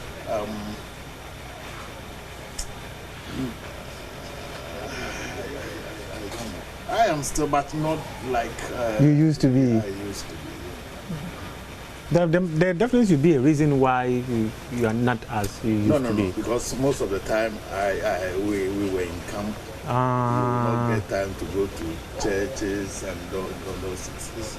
It's not anything that I have experienced that has been changing my mind. No, I'm still religious. But how would you describe your footballing career? I would say I was fortunate because it wasn't my intention to be a footballer. I had a friend. We were attending the same school, but then he was much involved in the football. He's late now, James Owusu. So he took me to King Faisal Babies. And then I got interested, and when I get to Polytechnic, it was difficult, where the team was and where I was staying. Training was a bit difficult. But it was New Plan Stars where they saw me, so they were paying for my fees, they were giving me money. It was there that I got paid. I was being paid because all the others, they didn't even have money. Even if you want to buy a boot, you have to go to your parents or something to get money. But with New Plan Stars, then the company was being run by the white guys. So they brought in the jerseys from Germany, the boots, everything. So it was everybody's dream at that time to play for New Plan Stars. You see. So during our time, we were fortunate. They did a lot for us. So it was when they left that the team was not functioning. It was. Did your parents support your football career? Considering the fact that your father, an electrician, you followed your father's footsteps, then you went into football. Did he support that? No, I was staying with my mother. My father had then left. Did your mother support the journey? She even didn't understand it. She didn't know what you were doing. No. She thought it's like just boys who come go and then play. That was what she was. So it was later on that she understood that this thing is good, because at No Plan Stars, during our annual lesson, they would give us money. I would come home and then give the money to him. To her? Yeah, so she did my first passport for me. With that same money that I gave to her, she said, "Oh, then I should get a passport." So she gave it to one of our uncles, and then he did the passport for me. You see, so initially she didn't know about anything football. She thought it's just some boys or those guys. It's 4 o'clock, you just go onto any pitch, try to play football, and that's it. Oh, that's quite an interesting one for your man not to understand, but along the line she understood and gave you the necessary support for you to succeed. That's quite a good one. But were there moments you spent your footballing career out of the country? Yes. You mentioned Kuwait. Yeah, that was after Tunisia '94. Okay. Yeah, go I played in '92 and then also '94. Yeah. Yeah. So somebody took a video to Kuwait. It wasn't meant for me. So when they watched the video, that game was our Quaicoe, our final game with Zamalek. Okay. Yeah, in Cairo. And I was the captain then. So I was like I didn't know how they even got the video. So the agent called me that, am I interested to go to Kuwait? I said yes. He said, yeah, he has taken some video to Kuwait, which was meant for somebody. But when they watched the video, they said they want me. By then, Quaicoe, we had gone to, I think Sierra Leone or something, Guinea, to play an African Cup game. So when I got now at the airport, he was there, the agent was there. And then he said, no, you cannot go to Kumasi. Let's stay here for maybe 2-3 days. Your visa will come, and then you can go. So I called my family and then told them about the situation. So I cannot come. I will be in Accra. So I stayed in Accra for I think 3-4 days. The visa came, and then I left for Kuwait. Was it worth it playing in Kuwait? Yes. You made good money? Of course, you know. Then at those days, how much was I paid even as a captain? You made good money in Kuwait more than you did in Quaicoe? Oh, why? About 2,000 times what? Really? Of course. Those days I was earning about $3,000 a month. That was in 94, 95? 95, 96. I left in 95, so 96 to 2001. Yeah. Oh, wow. Oh, so tell me, if you hadn't gotten the Kuwait deal, right, did you ever foresee yourself being successful with a game of football? Because there are many people who always say that playing the Ghana Premier League is not worth it. In as much as it gives you the stepping stone for you to be discovered by other clubs, for you to make money, if you don't get opportunities to go outside and play football, then playing the Ghana Premier League is never worth it. So consider what you are saying. 2,000% more than doing this in Ghana probably suggests that. No. Even those days, it was even difficult for a defender to go outside. All those offers that were coming were for the attackers. You see, for goalkeepers and then defenders, it's maybe 1 in 1,000. You see, it wasn't common then. Yeah, so when I got there, I decided no. It was a trials, like I said. It was a trials that I was going to do there. So I went there, and I was in good shape then because I was playing. Yeah.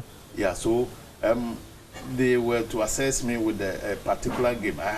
There wasn't much time for them to assess me. So they gave me 2 games. The first game did not come on because something happened, and then the final game that they were supposed to take a decision. But then I signed a contract that the contract will take effect after the games. Okay. Yeah, so they will see whether you can play well or they want. Yeah, you see. So they'll have the option of cancelling it without incurring in it.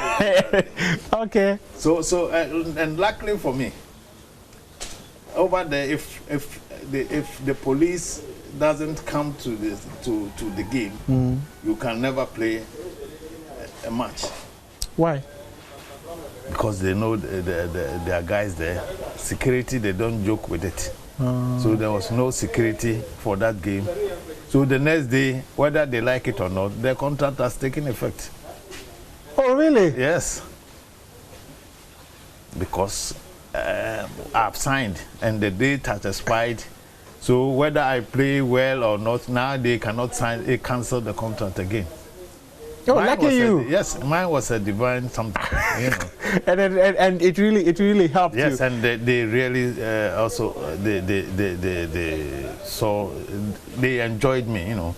So after 2-3, they sacked all their older players, brought in younger players. They're under 19. That was where they gave me the captains. Oh, okay. Yeah, because they were young, so they wanted somebody who can control them on the pitch. So from there, I took over the armband, and then. Life in Kuwait might have been good. Very, very good. There, you don't have to worry yourself. Anything I want, I will just pick a phone, and the internal calls were free. I will just pick a call, and then they will brought it to my doorstep. Even if I want a fish, tomatoes, whatever, the addresses are, the telephone numbers are all over this thing. So I'll pick, call, and then they will bring it. Oh, that's a beautiful one. You spoke about the national team, 92, 94. Let's come back to the 92 AFCON. the AFCON that we lost. In fact, many had actually thought after 10 years of last winning the AFCON, we were supposed to win because we last won it in 82. 92 was 10 years exactly. Unfortunately, it never worked out. What happened in that 92 AFCON? In 92, we had a very wonderful group, you know. We had a very matured, but then we had players who were doing well in Europe. Abedi Pele was in Marseille then. They knew him all over the world. Tony Yeboah was also doing very well in Nigeria. Yes, yes. You see, we had Ali Ibrahim. They were all doing well in also Holland. You see, so and the backline, our backline were all local guys. Myself, Emmanuel Ampia, Senegal, yeah. And then we were all local based. You see, and then we'll have some 5 or 6 foreign players. They will come, and we could camp at Winneba for sometimes 1 month before the qualifier. You see, but then we also have Bukaziz. He brought in discipline. You know, there were a lot of things that weren't right at that time, but he came, changed everything, and then that was where we started winning. What was not right? What was not right at that time? No, you know, discipline-wise, it wasn't the best. And also, he was also fighting for players' welfare. He will fight with the authorities, the ministry, everybody to get what he wants. You know, sometimes we will be playing like we are playing, let's say, Ivory Coast. We will be staying at Winneba. They will come here, they put him in a 5-star hotel. You see? But the home team, rather, are not treated well. Winneba, the conditions in Winneba at that time, everybody knew it wasn't the best. The pitch was not good, our food, we had problems with the food, you see. But our opponent will be lodging at a 5-star where he will be fed. It doesn't make sense. So he came, changed all those narratives, and now they give us good treatment before a game. You know, there was a time we went to Obuasi camping, and then somebody gave us some money. It was a good money. And then the ministry then took the money to Accra. Ghana, welcome back on the AM show. Time now for me to share with you my blunt thoughts. I'm going to go quickly. Stay with me. Don't lose me. Stay with me. And I've titled it, An Institutionalized National Ponzi Scheme. Our misleaders under the microscope. An institutionalized national Ponzi scheme. Our misleaders under the microscope. As always, I'm going to share thoughts with you. You will read between the fine print and conclude for yourself. I'm not going to conclude for you. You are well able to do that for yourself. But this morning, before I get to my slides and talk about Quaicoe and everything in between, the education ministry, and some aspects of our national life that get you scratching your head, including the latest ambulance sagas and all that, I have heard both the president's and the Ochehene's responses to the Ejapadia document. I mean, it is perfectly within their rights to defend themselves. One cannot assume, even provided everything in there were out of some Machiavellian playbook, that all of it were perfectly aligned with the president's stance or positioning, or that all of it had come to pass or would come to pass. Where I dissent, depart, disagree, is where I stray from the president's line of argument, where I see that whichever detractor may have put this together for political gain must then have been a clairvoyant to have seen so lucidly, so clearly into the future on so many points, as the president suggests. Mind you, this document is from many years ago.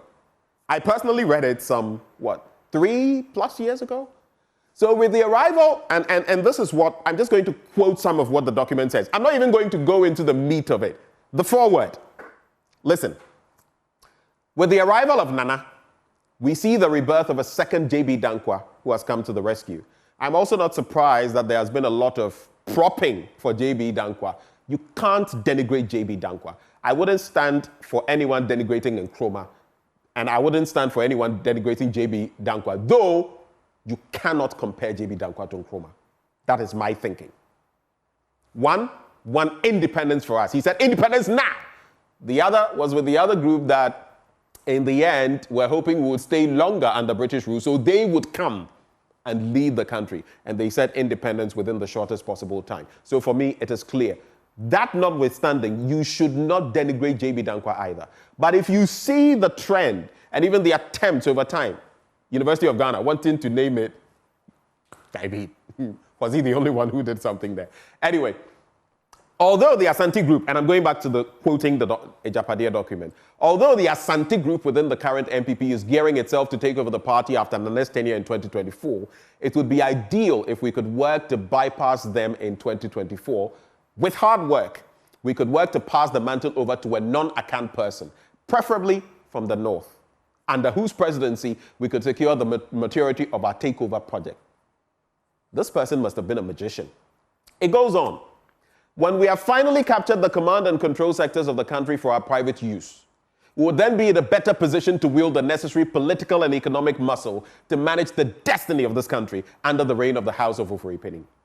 To be specific, we need to strengthen our efforts to control the mineral resources, pay attention, mineral resources, as well as the electricity and water institutions.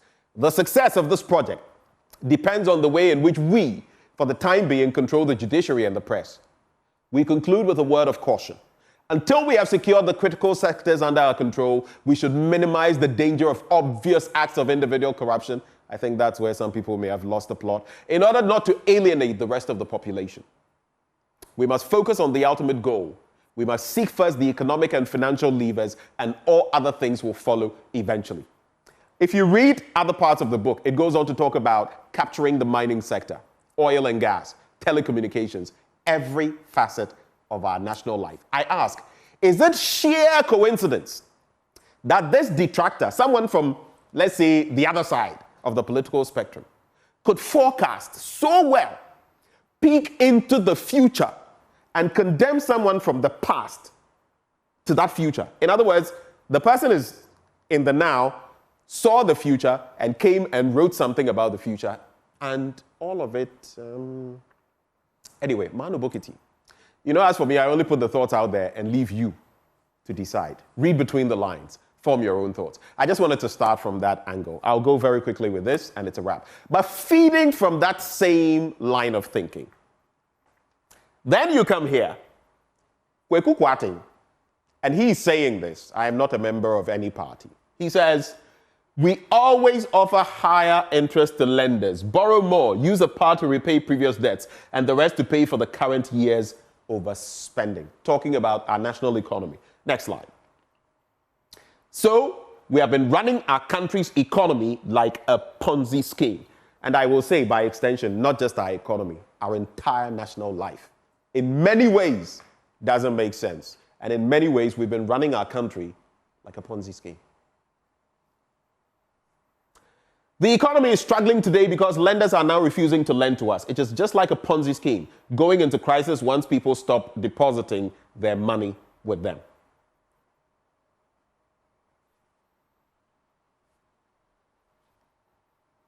Okay.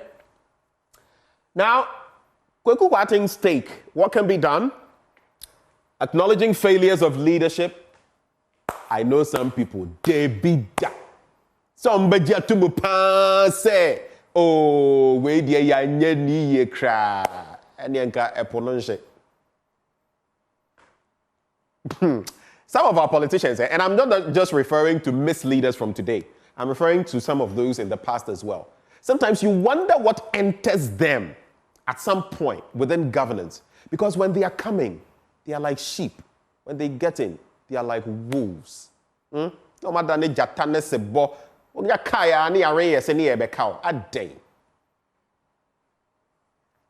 Acknowledging failures of leadership. 2, address decades of bad politics and economic mismanagement. 3, leading by example. This last point, no, sent to know, said leading by example. Rallying all Ghanaians to contribute. And you see, it will follow through. If you come and say, look, I admit, over here, I said I would do this. I was not able to do it. Mumfancheme. Bad politics and mismanagement, trying to turn things around, and people can see that you are trying. Show leadership by example. No one is perfect. We don't expect you to be perfect. I am not perfect. You are not perfect. Can you admit it? And once you do these, then you'll be able to do point number 4, because Ghanaians will voluntarily follow you. Because you lead by setting that example. Next slide.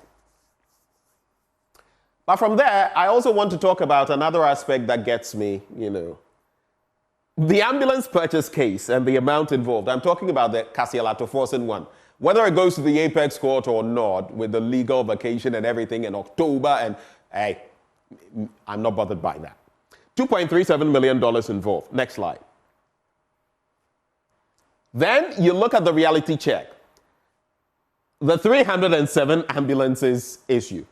If you look at, and I'm just drawing some linkages, right? Look at the nexus. If you look at the repairs that we touted under the latest one, not the Kasialato Forsen one, I just stated that for you to know how much was involved, 2.37 million euros. This one, we're looking at 34.9 million. It depends on what you're looking at because the figures go higher. 34.9 million for repairs. The purchase of same, just a few of them, would be 54.3 million. And I'll give you the numbers. We could actually purchase a number of brand new ones, though not up to 307, 200 and something. For this figure, the repairs alone will cost that. Where does that happen? Where? Oh, Ghana. Next slide. Shall we go to the next slide? All right. So the reality check, the ambulance purchase case, 2014 to 2016, that one, $2.37 million euros involved. This 307 ambulance brouhaha repairs, 2019 to 2024, you're looking at 89.2 million dollars. Why am I saying Ghana cedis? Dollars. Dollars versus euros. Now you look at the gap in there. Let's go to the next slide. It paints a better picture. So, of course, these two now acquitted and discharged. The AG says he's going to the apex court. But if you look at the Big C Trading LLC, actually offering to pay 2 million euros to the state to end the case. Yes, they beat that. We'll go ahead, pursue it to its logical conclusion. Next slide. So the question I want to ask is, who is really causing financial loss to the state over here? 2.37 million.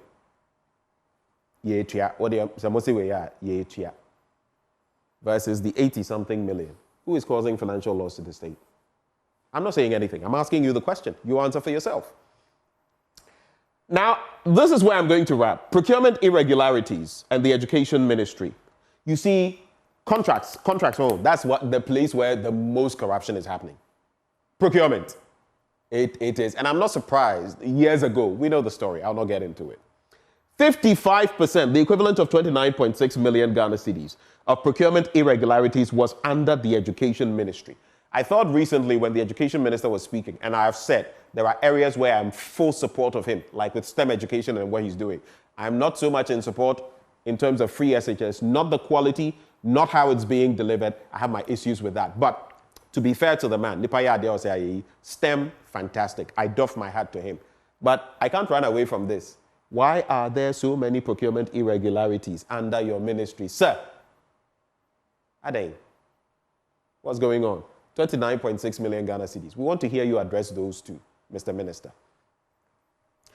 And the source of the procurement breaches from the education ministry, you look at the University of Cape Coast, Akentanapia Amenka University of Skills Training and Entrepreneurial Development, and the Simon Diedong Dombo University of Business and Integrated Development Studies. All of these entities involved. And that, the total figure when it comes to irregularities, 54.7 million. Behold. So you see, I keep getting worried. When? I don't like it. Let me just let you know, to come here and have to chastise and do all this and put these things there. I wish I could come someday and say, you know what, I have nothing to say on this matter, and these are all the pluses. I talk about the pluses too, but the minuses are too many. 1 step forward, 100 steps backwards. When? It's your future, my future, our children's future. Will things get any better? Only God knows. My name is Benjamin Akako. These are my blunt thoughts shared with you, raw, hot, unedited, undiluted. As always, I pray, may God bless, may He help Ghana and make her great and strong. For general elections will certainly test the strength of our democracy, our ability to prevent electoral violence, given the high stakes involved, where the two major political parties appear convinced about their prospects of emerging victorious. That obviously creates a security challenge for me, where I sit. We may, for the first time, experience a situation where none of the major political parties will be willing to explore the courts to address their grievances. And indeed, I've heard some senior people in the political space saying that they have lost faith in the court's ability to address their concerns when it comes to elections. That's caused the need for us to build a robust and transparent electoral system where results coming from same will be acceptable by all parties as a way of guaranteeing peace before, during, and after the elections. This can create a situation that can set the stage for chaos.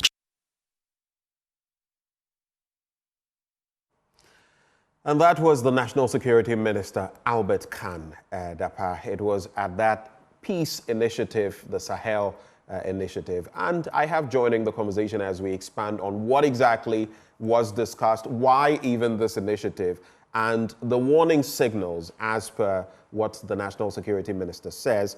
We have Reverend Father Michael Quaicoe. He is Director for Governance, Justice and Peace with the Ghana Catholic Bishops' Conference and the Catholic Chaplain to Parliament. Father, good morning.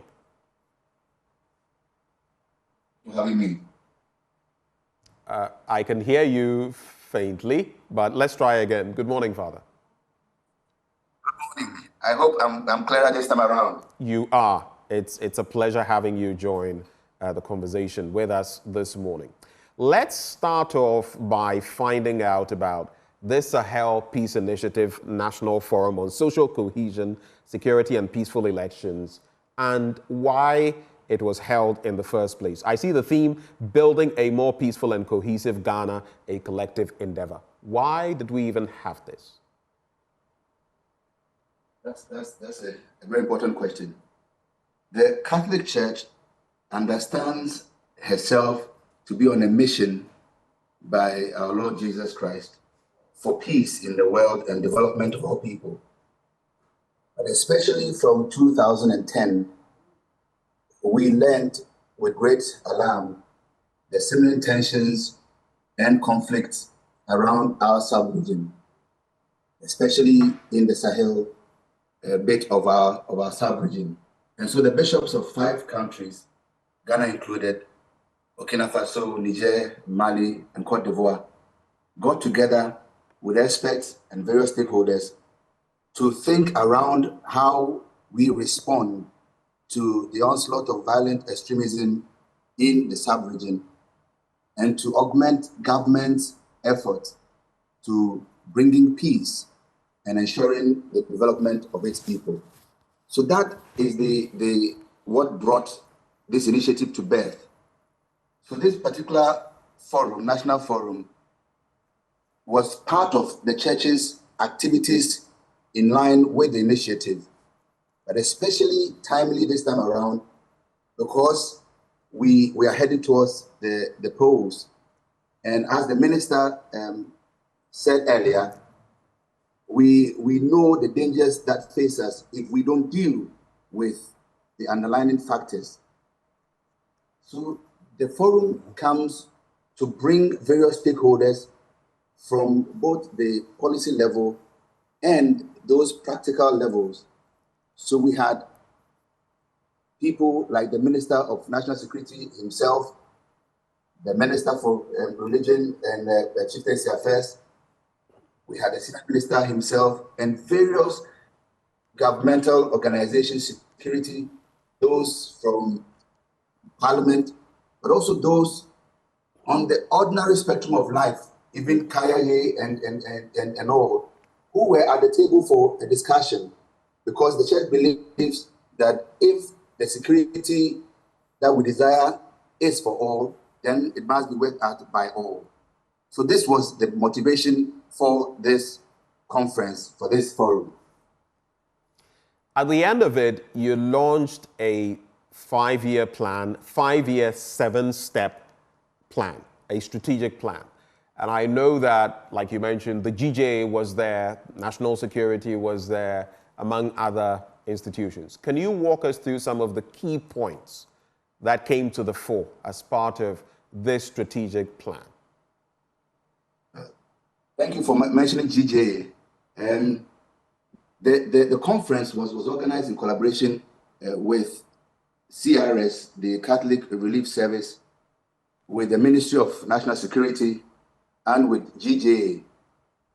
And at the end of it, I think the core takeaway that we all came out with, which was for me very satisfying, was the conviction that Ghana is the only country we have, and that everyone ought to do their best to preserve the peace and the development, and that we should be willing and able to communicate clearly to those who seek political position and power that we cannot sacrifice our peace for any other thing. So for me, that was the biggest takeaway. The fact that we have been able to agree and to articulate clearly that peace is our highest premium at this time, regardless of our various interests and desires for public office. And all of us resolved at our various levels to then contribute our bit. So from the government level, we sought to commit government and government officials to putting in place and ensuring policies that make for peace and development. For our donor partners, that they collaborate with us from a pecuniary level, from the financial level, to ensuring that initiatives like this are able to happen a bit more frequently, and that such donations are given without too many stringent, policies around them, which will make us freer to be able to build our country in peace. For all of us Ghanaians, that in our little corner, we understand that peace is not merely the absence of conflict, but if you want, working towards the tranquility of the created order, where justice and mercy become not only ideals, but the desired goals of every individual. So these are some of the highlights that I personally took away. But there's also an accord which is being fine-tuned for the various stakeholders to consider for how they will be working and acting going forward. Right. And I see as part of that plan, the 7 pillars: promoting interreligious, intergenerational, and intercultural dialogue, enhancing security and social cohesion, strengthening humanitarian response and crisis management, fostering economic and social development. I'm not reading everything, I'm just picking and choosing. Promoting environmental sustainability, and that is crucial. Environmental sustainability, especially on the back of illegal mining and everything else in between. enhancing advocacy and awareness to counter extremist propaganda.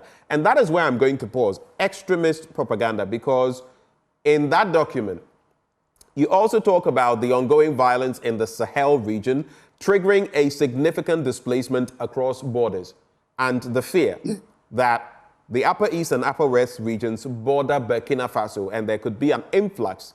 We've already had our fears when it comes to terrorism. How potent is that fear? What does the Ghana Catholic Bishops' Conference want to see as far as that is concerned, especially ahead of election 2024? Well, some would say that we fear a spillover from the conflict in our neighboring countries, especially in our northern borders. But the security experts will tell us that the danger is already here, because there are various cells and attempts within our own milieu to disturb the peace.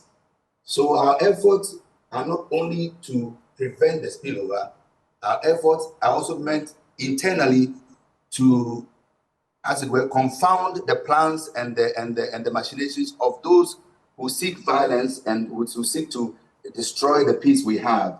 So it is both a prevention from the spillover, but a prevention from also within, to make sure that those whose intentions are against the peace that we seek will be frustrated and confounded. The reason for which we are collaborating with every well-meaning citizen, especially those who have the power to then contribute to peace for our country, but also to collaborate with our brothers and sisters at the Sahel sub-region suffering now, to see how we can help them restore peace, which they have lost, sadly. And you see the Minister for National Security echoing that, Mr. Albert Kandapa. In his keynote address, he highlighted the increased security threats in the Sahel region, stressing the urgent need for forums like the SPI or Fora in peace building, and called on all Ghanaians to work collaboratively with other stakeholders to safeguard the peace and stability in our nation. And of course, we know what has happened in the sub-region. We can do our best from our standpoint to contain it here and to ensure that there's no infiltration.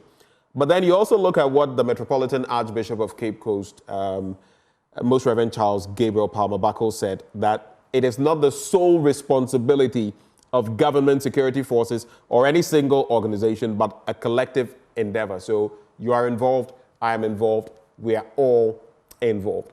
The question then is, if you focus on what the keynote speaker said about how crucial the coming elections are in maintaining peace as well towards that, and the element of mistrust in the system, what is your reading? What did you see?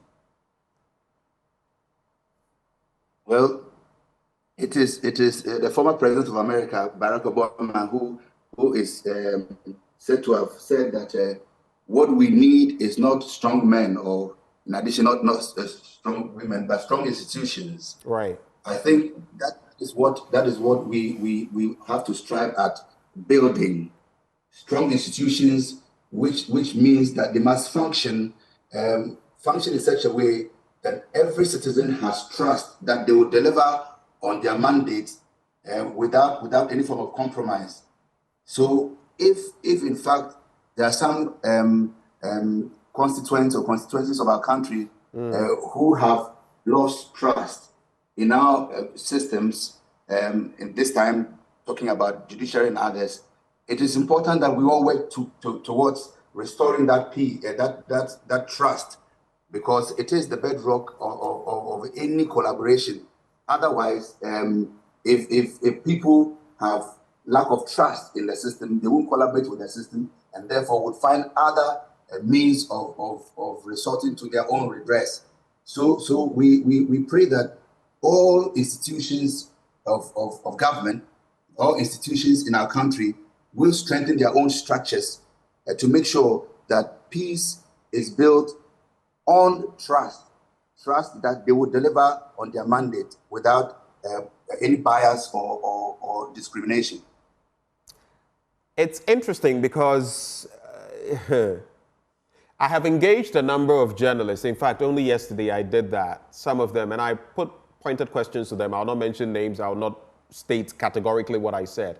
But all of them, not even one, said he or she had trust in the system, ahead of our elections. I found that worrying. The political parties were also at this event. The PPP, the LPG, the PNC, the GCPP, among others, were all there. You also had representation from the German Embassy, British High Commission, all of that.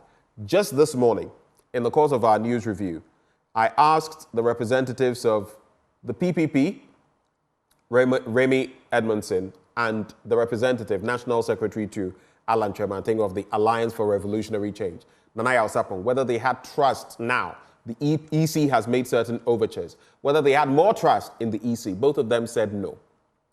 How do you feel, since you are collaborating with these political parties, that that bar of trust can be raised ahead of the elections? What can the Catholic Church and this conference do about it? Steps. First and foremost,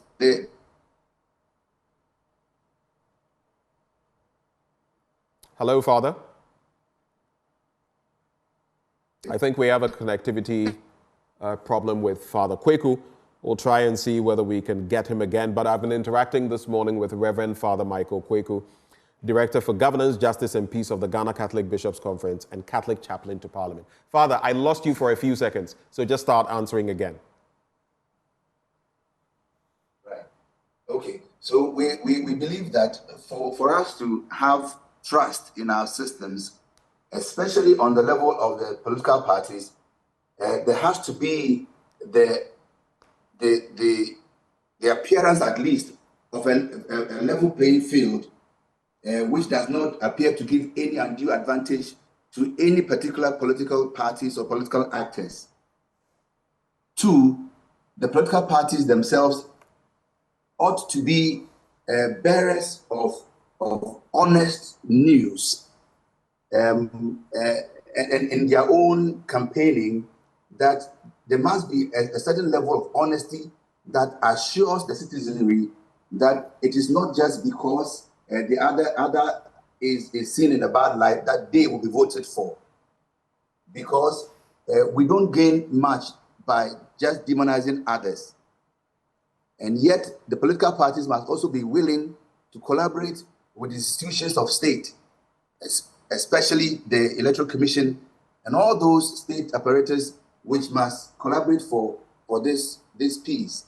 So we hope that when our messages are clear and honest, if we collaborate honestly, without any hidden agendas with the necessary institutions, and then we communicate our messages clear enough to the citizenry, then there must be the trust that we all build together, because I don't think that it is just the work of the various institutions.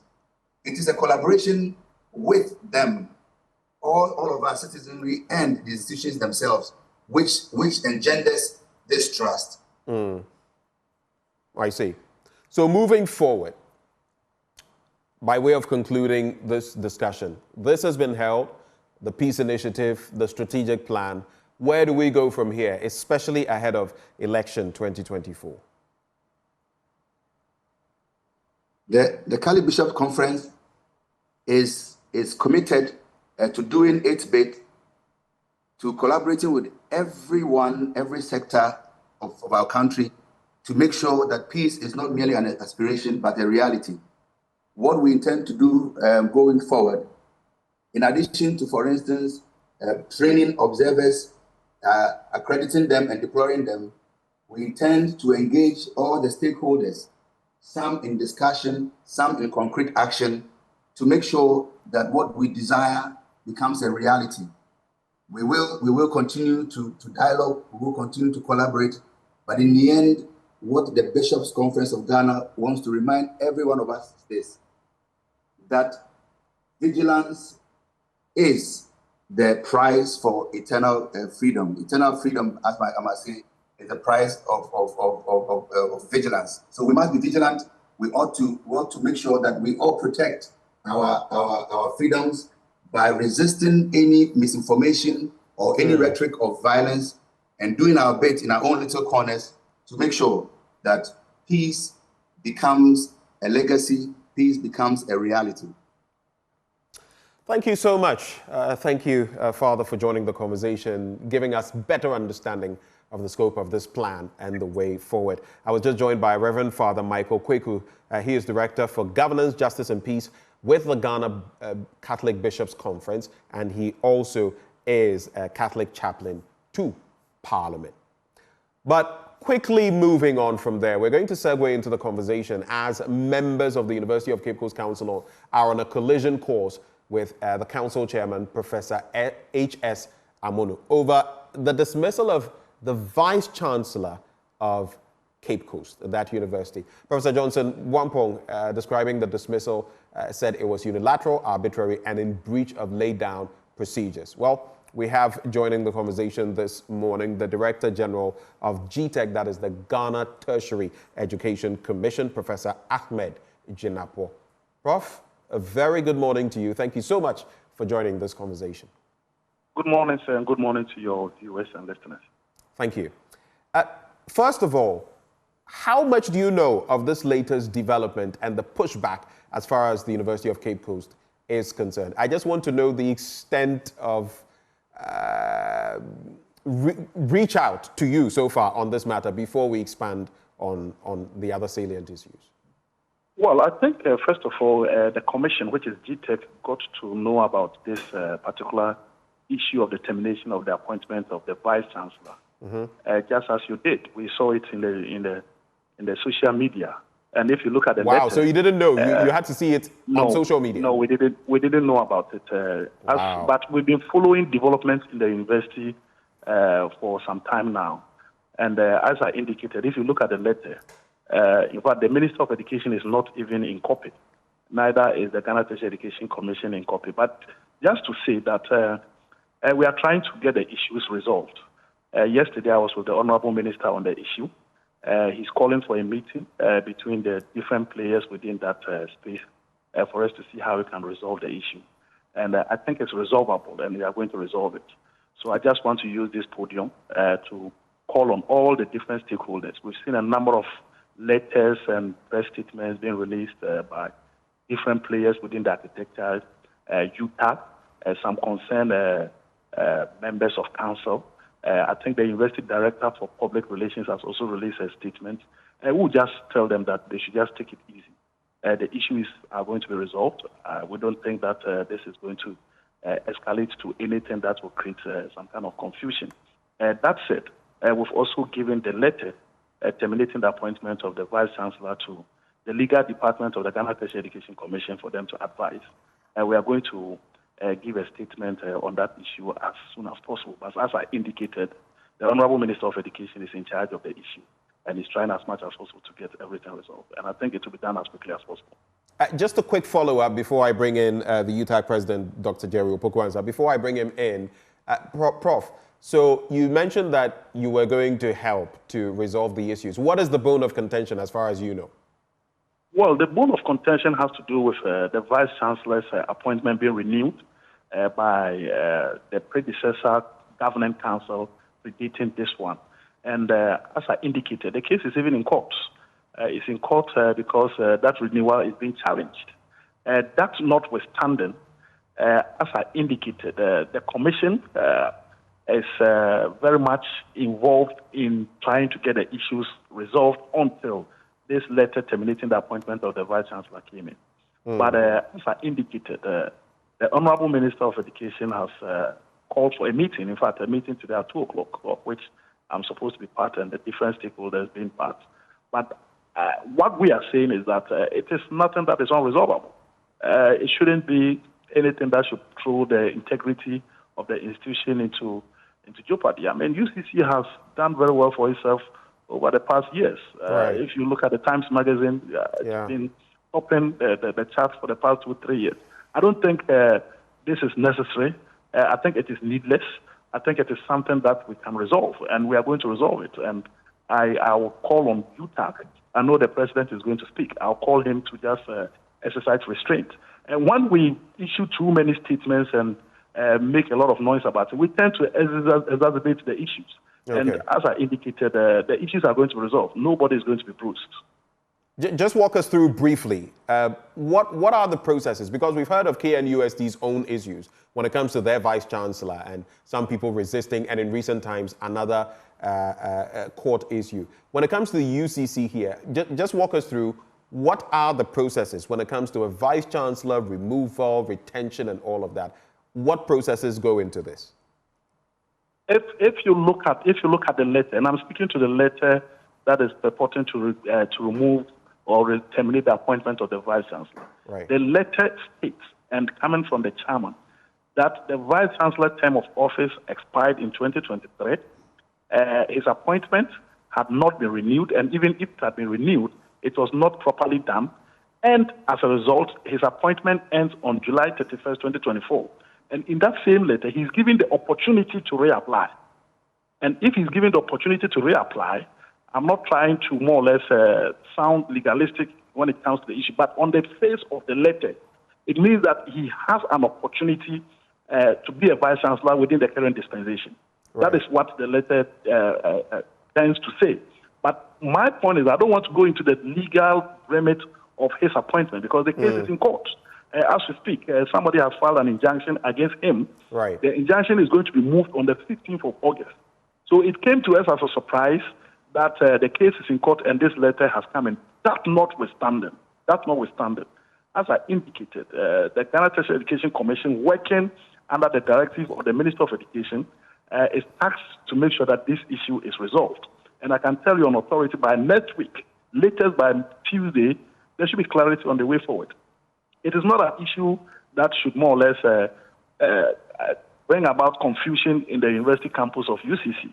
UCC, as I indicated, has done extremely well within this past period. And the Vice-Chancellor has been phenomenal in terms of the development of the institution. If you go there, you can see it. But these are legal issues. Do I sense from the way you're sounding, and I don't want to take sides, but do I sense that you are in support of the retention of the Vice-Chancellor? That is not even the issue of contention. The issue of contention here has to do with whether he was properly and legally appointed. I don't think the council chairman... No, I agree that is the issue. I agree that is the issue. But I'm asking you, do I sense that you are in support of... I mean, there's nothing wrong with saying so that from what you said. My position as the head of the regulatory agency is to ensure that there's peace. My position is to ensure that the university is governed in a manner that's efficiency and effectiveness. On that score, I think that knowing the Vice-Chancellor, he's done extremely well in that regard. There's no doubt about that, and I'm confident to say that publicly. He's been a phenomenal Vice-Chancellor, there's no doubt about it. However, we are talking of legal issues, and I don't want to sound contentious because the case is in court. If the person is fantastic, he's doing extremely well, and the law says that he doesn't qualify to hold office, that's what the law is. But for us as a commission, our interest is to ensure that peace prevails. And that is exactly what we are going to do. And as I indicated, we've referred the letter to our legal department. The Minister of Education has called for a meeting for the various stakeholders to see to it that this issue is resolved and is resolved as swiftly as possible. And that is why I want to use this platform once again to call on the different players within this whole sphere that they should exercise restraint and they should be cautious in their utterances because we cannot allow this issue to be exacerbated to a level that is unresolvable. Hold for me, Professor Jinapor. Let me also bring in Dr. Jerry Opoku-Ansah. He is UTAG president. Doc, good morning. Good morning. I thank you for your patience. I've held you for a while. My apologies to you on that. Let me find out. You've heard the GTEC boss speak to the issues. What is your reaction to what is happening at the University of Cape Coast in terms of the court process and this latest release as far as the chairman of that university council is concerned in respect of the vice-chancellor's term being over and the possibility of reapplying? Yes, so thank you. The university is governed by the law that established the university and also our statute. Currently, we are operating 20 2016 statute that has provisions for council, vice chancellor, and all others in the statute, how the university is governed. And so, with the issue at stake now, if the chairman's letter, reported letter, has not gone viral, I don't think we would have heard UTAG or any other stakeholder coming out to speak, because the university, as I said, we have processes. Even at all, if council has met and taken a decision or such decision on the vice chancellor, it goes through a process. Council secretariat, registrar is the secretary to council, and definitely under the registrar secretariat, there is directors of public affairs. They will issue a statement that based on council's decision, the vice chancellor's appointment has been terminated. In that sense, everybody is calm in the university. But the way the reported letter was in the media, that UCC has terminated the vice chancellor's appointment, council has never met anywhere to take such a decision. And so that is why you see this rebuttals coming out. We want peace in the university. As we are speaking, students are writing their end of semester exams, and we don't want any chaos on this campus. Doc, are you saying this was a sole endeavor of Professor Amono? In other words, that unilaterally this was done? I am a council member, and I can't recall our statutes. It is council that appoints a vice chancellor, and it is council that can terminate the appointment of vice chancellor. Statute 4.1, it talks about the composition of council. Government nominees, UTA president, there are others that are on the council.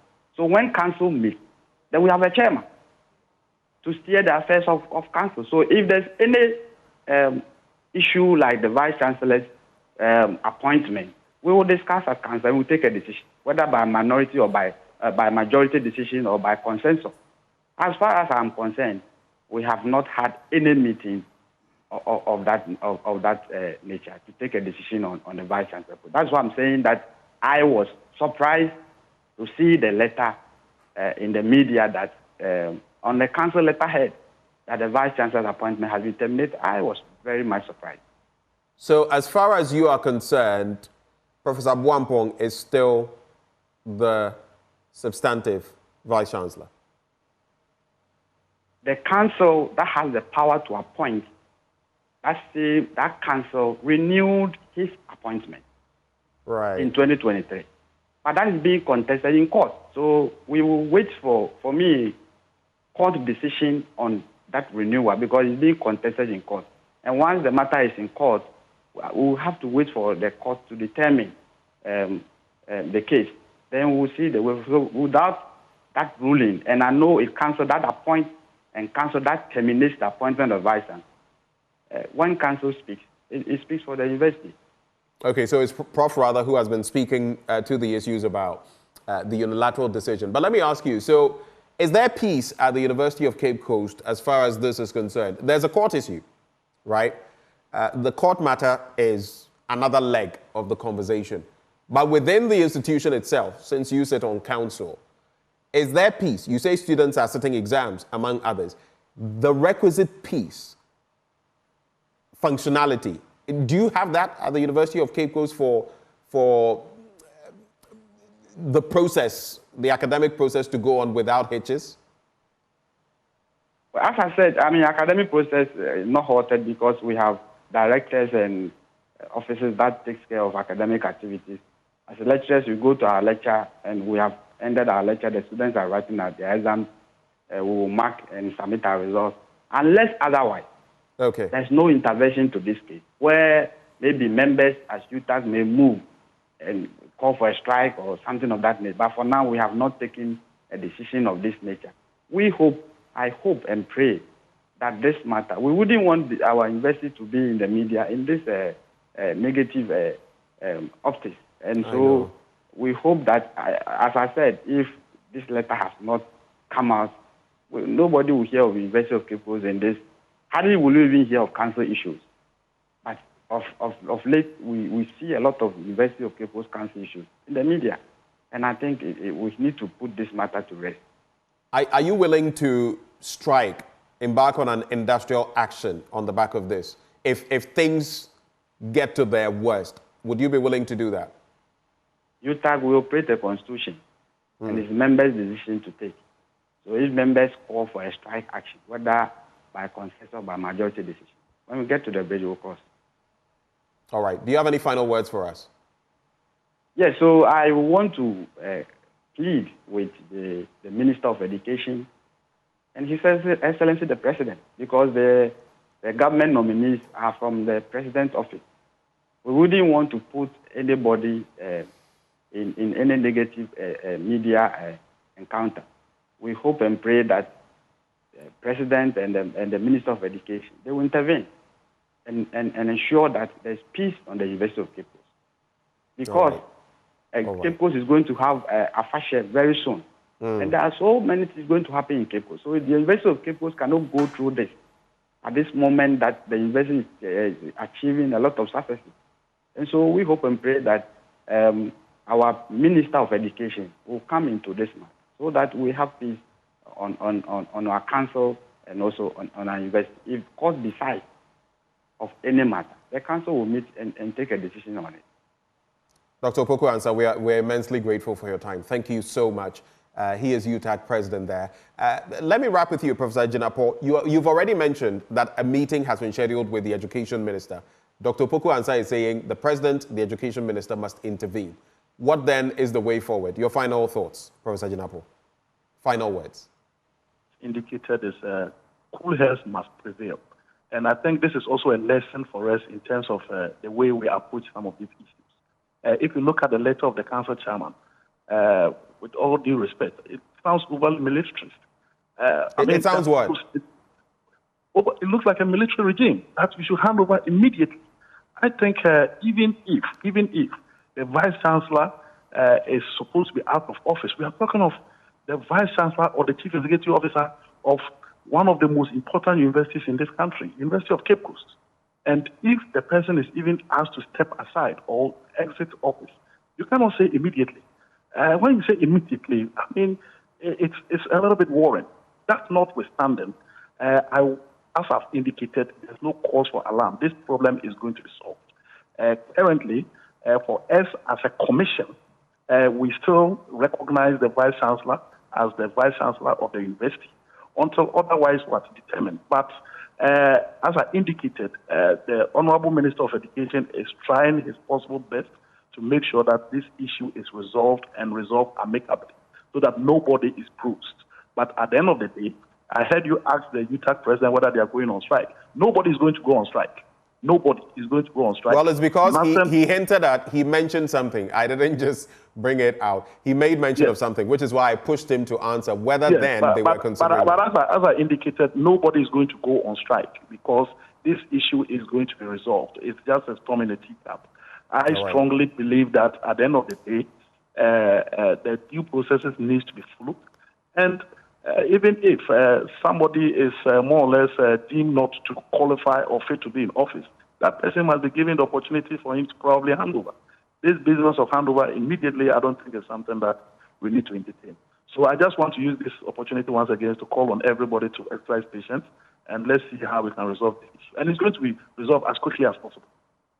Thank you, Prof, for your time, and we wish you the very best as these meetings happen. So you just heard Professor Ahmed Jinapor. He is Director General, the Ghana Tertiary Education Commission, GTEC as we call it. We also had joining the conversation Dr. Jerry Opoku Ansah, President of UTAG in that institution. Well, coming up next on the AM show, some cocoa farmers in the western and central regions are bemoaning the bad road networks and lack of access to credit to support their operations. They want the regulator to also ensure that there are no delays in fertilizer distribution to support their farm produce.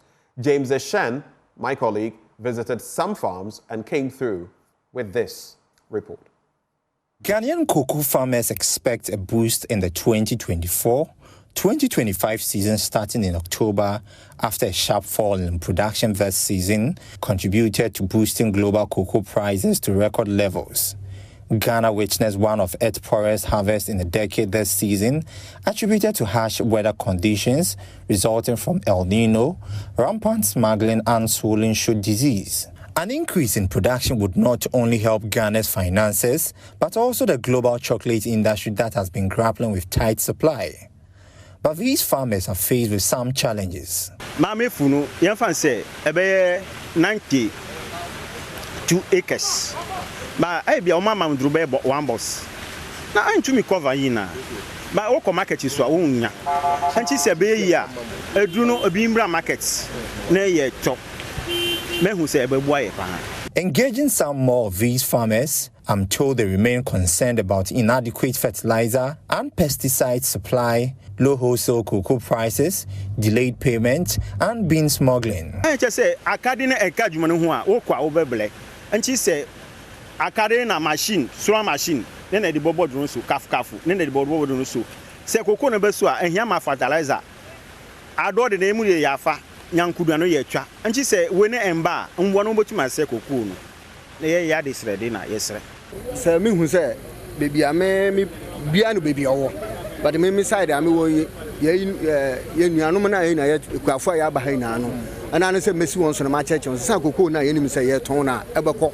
Cocoa board, my one son, will be Uma. Sometimes problem in Ano, cocoa board near the blame one. Until the enemy say cocoa before at the priest. The message woman who said cocoa, Tona, you won't say, look what I write to Ebertona. And for different place now, Brian and Casaica. The price now cost price now cost. Oh, cocoa the price now cost Rocacan and Crabua in Equafon. Sansa Boy, now. But I appreciate people about Council, Yabo would decide now. What's a cocoa? Until Beja with the name of Parfum. Once we bones and then BBA Costro. Until I yes, one to Cacan. Now Buama, Yedma, are content. For Kojo Pusese, the bad road network is affecting the transport of these beans to other parts of the country. A Quaicoe enye. Just say I be say what the Jumaye phone say obi ometina ekura no ye Juma wa. Ebeka say light ni ho. Akwane sinye. Enti wo pe krom. Ba ekrom su yin na ye lorfe. Enti say omo ye kwane mai ne o friend den. Light ba ho a Jumaye phone ba wo tumetina ekura no wa ye Juma. Farmers in several cocoa growing regions told Joy Business that rains have largely been timely and interspersed with sunshine since March, creating the ideal weather necessary for cocoa's flowering and pod development. And I'm no dia maye no. You hunu say ebeboa. No ubi bibia obeji ato no do beye djuma, special pollination. Ene endru a eni kwase de shinwura, bruni ni ade e wo say ye endru a wo say yegu no ne bremu no eye. Pass a cocoa for a bit me agia tum, and say, who's a hochre, a beam my so da. Intimagine our quenya we so to Ghana cocoa full enough for say, who be anxious or better now baying the cocoa ye, a better also good drew, also good, a better also drass yet, no what dot, a better also a pollination, no with Timia ye. A banasana, a bit too uhiani and hochre, every young cocoa for your brabum. Me the self to Emma Ghana cocoa for yina. Say yanshe, the young fire cocoa phone, and magalam safe for, young fire cocoa. Uncle Maraba, send your cocoa boy as Ecosiciano. Send your cocoa, I do not say to me a cocoa in a bone peja. Ye did say, Yenina, ye bedi and a man so a bit me a couscua. Kwame Alex has large cocoa farm in the western region. So in the 2020-2021 crop year season, Ghana recorded one of the most highest ever cocoa production we've had. We had over 1 million cedis. We're somewhere in Bumpiasu in the Prisiawuni Valley district here in the western region. And right behind me, you can see quite a number of cocoa trees and very healthy one. And when you look back there, you see quite a number of them there. I will be speaking to one of the guys, Kwame Alex. He's been doing this for some number of years. Kwame, let me understand. Time when I was starting this cocoa production in Yamanema. But I started cocoa juma 20 years. I'm starting cocoa juma. What's saying so far? Oh, I could ye. Because a juma na me yeno, and ya na me boa. Me dear. And I'm cocoa born in Shishay. Me de ediso. Na me so me bomb homework in Najumani, dear me case me dear. And ya na me boanti, and they will be adding the cuckoo and magalam say for no good yaroba. Sebi. Na minimu dia oni akono ne dachi open na bibia tisa. Jo pesa wakaze cocoa ni ska wo mchen mine na de. meme de me hwesika me nya free mu media meme de because adwuma na ye ebi me nya omo de yie nti kokoo no kura wo ho no adane ade so ebi ama no nti se man si bi pie anagala me se ebi pie pepepe na o se o ye de wo de mom na mo bae wo de mo amohwe kokoo dua na se mo amohwe de we a afu eti ya man si ni ben na company ni ben e we ka se obaji mafu yi efom agudie kura wo ha oba baji na me de mafu yi be ma no mafu bie ni ho a me de be ma no because mafu bia no me ye ni yie mbere ni nti nyesa na ye ko mia be mu amusi mafu ma be si yes masi kokofu there's a concern mo can be fa loans on ade mo ko banks amunya loans unya support bia na kokoo board nkwa na support mo ye ko banks ya ye nya bi Quaicoe board also and support yen. Inti ye besre. Senka fene so a Quaicoe board emofutuo bi ento ho. Nenka ekuafo no pollination no omfa nso yasene. Ana se Quaicoe board ebesan de pollination no asan aba. Because adwuma na ombeye in first no yenye no bu ha yi aso a mati Quaicoe 700 500. Then so omde ba ye no miami hu se ekomane mponya mafuo ni na no ombeye ye. Misa na de ni yi a omaye mafuo 3 ka.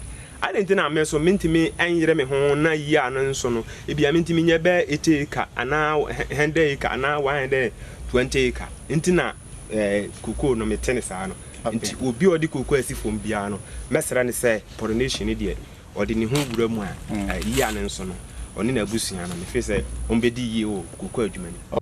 A Quaicoe extension officer bemoaned the lack of soft loans for these farmers, but said the farmers are partly part of the problem. Actually, it's about the adoption of the new programs that Quaicoe board normally used to establish. Normally, when you are trying to establish something, we have early adopters and also there are some late adopters. So the people who are able to adopt it early, unless the others see the results, they don't normally adopt it fast. That is a major challenge. That is the adoption process is a very big challenge. And also, farmers do sometimes politicize the Quaicoe farming system. When a new government comes, when we are giving some information, so they think you are linked to a certain political party, but the Quaicoe doesn't have a political color. We are working for God information. That is what we have to do. But farmers, normally when the politicians come, they do their propaganda, blah, blah, blah, blah. They do certain stuff. It is a major challenge. And also the delay of sometimes inputs is also a major contributing factor that causes the problem that we do have at home. Sometimes we will prune our farms, but there will be a delay with respect to foliar fertilizer that used to come. I'm not saying that Quaicoe board is not doing well. They are doing massively well. But sometimes I don't know the processes that the chemicals may go through delays. And when farmers see that the thing has delayed, you promise farmer that open your farm, I'll bring you chemicals. And it delays. The following year, you'll be like, no, I won't do it because when you promise the thing they don't know what to come. But this year going to be so good. There has been influx of chemicals when they did their pruning. Even before you do the pruning, the chemicals were available.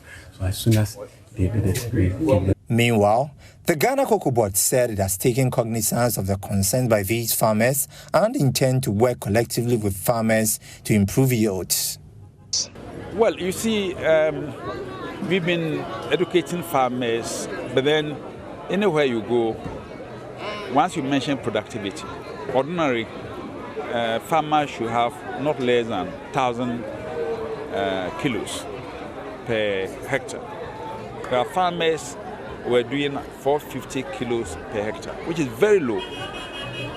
Now we've been able to bring them to 600 kilos per hectare, kilograms per hectare. We want to move them beyond 1,500. You know, that's 1.5 tons. That's what we are aiming at.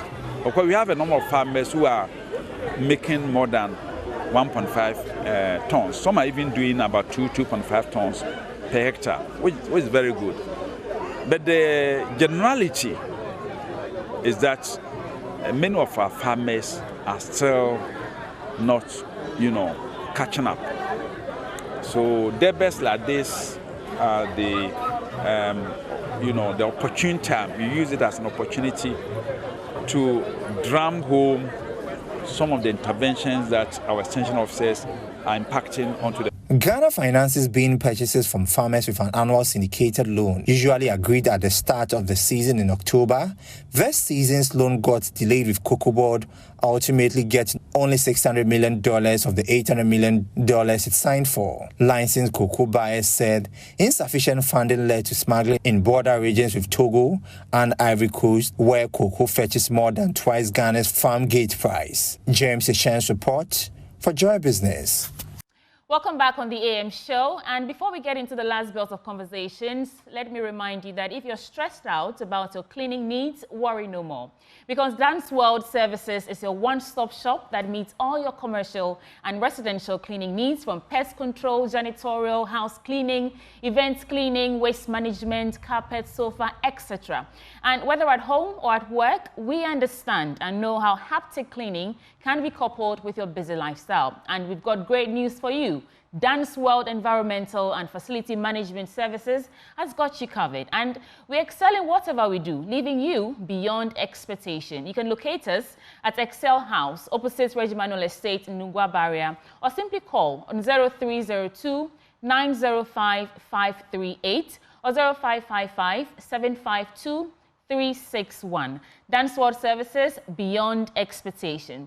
Now, Tuesday, on the 30th of July 2024, was International Day of Friendship.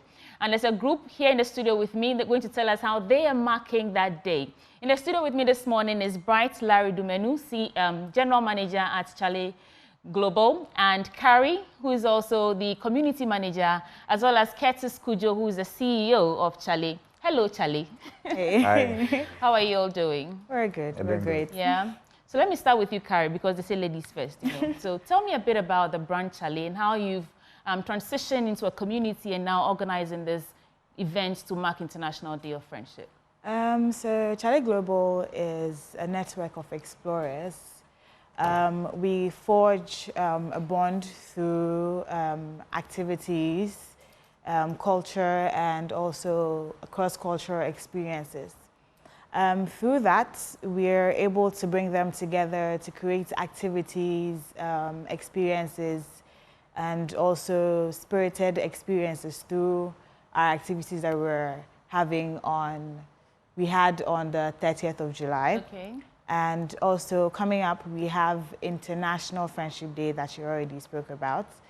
That is what we're celebrating on the 3rd of August. Which is tomorrow? Yeah, that's tomorrow. Yeah, so that day is a day we are so excited to celebrate because we're bringing all our community members into our space at Untamed Empire. We're having games, interactive games, where our community members can get to forge bonds through that and also create new connections. Okay. And this isn't something you're doing out of oblivion. I understand it's an AU initiative to mark International Day of Friendship. United Nations. Tell me a bit about that, Curtis. How does that feed into what you are doing tomorrow? Well, thank you for having us, and good morning to the listeners. Actually, the International Friendship Day is actually a day that the UN set aside to celebrate friendship and a great bond between nations and people. So it's a day to bring people together, you know. And when you think about Chale as a brand, we stand for things like this, where people are being, unity is being forged through activities, different sort of ways people can interact and live in harmony, you know. So we felt it's the right kind of alignment for our brand to tap into and also amplify the message of unity and friendship, you know. And this wouldn't be the first time you're doing this. You actually have events of the sort to celebrate friendship. I mean, Chale means friendship, Chale right? basically means friendship. So the brand stands on that. And, you know, aside everything, we are first and foremost a clothing or fashion brand, but we do have the knack to also be social or take initiatives that inure to the benefit of the general public. So these kind of actions or kind of activities, we seek to bring people together and also amplify the message of Chale as well. Okay. Yeah. Larry, so what's happening tomorrow and what's that wow factor that people should look forward to? Okay, so tomorrow is going to be fun. It's loaded with a lot of activities from painting to music, to food, to drinks, and then to games. So we are looking at creating a very big canvas of friendship that is going to symbolize the culture of friendship and the importance of friendship. So we are, inviting everybody to come on board and then create a giant artwork which will be presented to the United Nations. Oh, wow. As a symbol of friendship after the event. Aside that, we have a lot of activities like games where people can indulge in traditional games, to bring that nostalgic vibe back in the what? day. What kind of games? Are you going to play Nampe and Owari yes, and stuff? Stuff like that. So like table tennis, like the board games that we used to play when we were kids and all that. Yeah, we're going to have and all the stuff. Yes. Alikoto, so that's the one you do something like exactly. balls. Yeah. Okay. We're going to have right. And this is all free, right? Yeah, it's free. All you have to do is register. Check our social media pages, especially charlie.global and then charlie_day on Instagram. You can get a registration link. All you need to do is just register and then show up for the event. You mean, so the event itself is free? Yeah, it's free. It means no one pays anything to enter. No. And so the activities are also free. They are all free. Do you pay to paint or participate in anything? It's all free. Everything is absolutely free. But the drinks are not free. Except the food and Except I just want drinks, to clarify right? that. Okay. So come with a little money, so that you can also chill with your friends. A lot of money. And I'll give you each a minute because in a spirit of friendship, to look directly to our audience and tell them why they don't have to miss this event tomorrow and why they should come with their friends. Starting with you, Curtis. Oh yeah, Charlie is actually a community that is growing. People know us for our clothing and our pieces that we make, but we're actually growing into a bigger community, bonded with the friendship and the bond just to know each other and be intercultural, not just being like, I'm Ghanaian, so I just stay in my zone. We're meeting people from across the continent, across the world, and it's all a chance to connect and share opportunities, You never know where that will lead you to. So I entreat everyone to try and get there or talk to your siblings, anyone that you have as a friend. They can just come through and meet new people, bond, play games, so many stuff going on there. So I entreat them to not miss it, actually. Okay. Yeah. Carrie, I'm going to throw you a curveball. Yesterday was International Girlfriends Day. So you speak specifically to the ladies and tell them to come out tomorrow and so that we can I'll be there myself. I'm actually part of this community. I still have I have the Charlie sticker.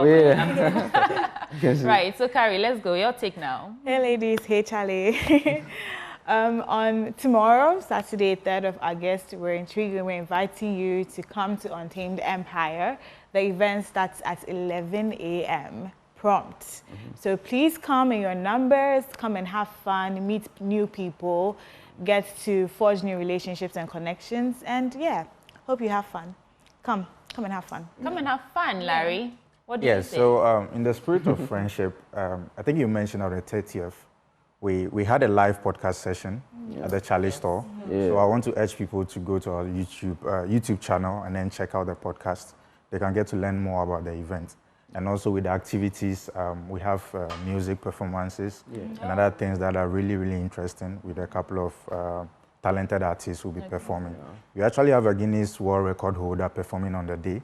That is a surprise artist. Give us more just than that. I won't disclose it. You have to be there to find out. Right.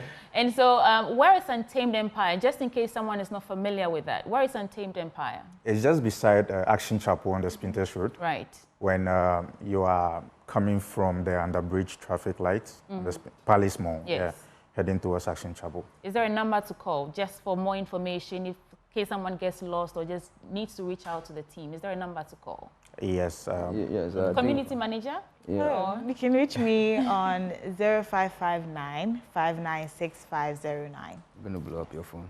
I'll be working my phone every day. So. I want to use this opportunity to thank Joy News Multimedia for giving us this platform to come and talk about the Charlie Day. Yeah. And also thanks to all our partners who have been instrumental, like Acacia Ghana, ACS Securities, and other partners that have been instrumental in this day. Yeah, even Untamed itself, the venue. Thank you for organizing an event like this to mark International Day of Friendship, and I'll see you there tomorrow. Curtis Kujo is CEO of Charlie Global. Charlie, the brand itself is Charlie. They have Charlie Clothing, Charlie Brand, Charlie Global, and Charlie Socks, right? Yeah. And then Kari Sagoi is the community manager, and Larry Dumenu is general manager. And they're having this event tomorrow, International Day of Friendship. Make time and pass by. There's still more coming your way on the AM show, but before we go, a gentle reminder that your favorite podcast show, Bus Stop Diaries, now airs every Saturday at 4 p.m. on the Joy News channel. So you can also watch and listen to all our episodes on the Joy News channel on YouTube, on myjoyonline.com, on Apple Podcast, on TuneIn, on Google Podcast, and Spotify. Tomorrow at 4 p.m., grab a chilled drink and join us for another exciting journey filled with trending buzz. And this is how we're wrapping up for this belt of conversation. We'll be back with more. Stick and stay. Welcome back on the AM show. But now time to hear from you. We'd love to know what your thoughts are on some of the discussions we've had on the show this morning. You know the number to call, 0302 211 691. 0302 211 691. A reminder as you gear up to call. We've discussed right here on the show a bit of Japadia, that document, and the reactions of the Ochehene and the president. Only yesterday I discussed part of that in my blunt thoughts, talking also about Quaicoe Kwarteng's recent release on the 25th day of the last month, that is July.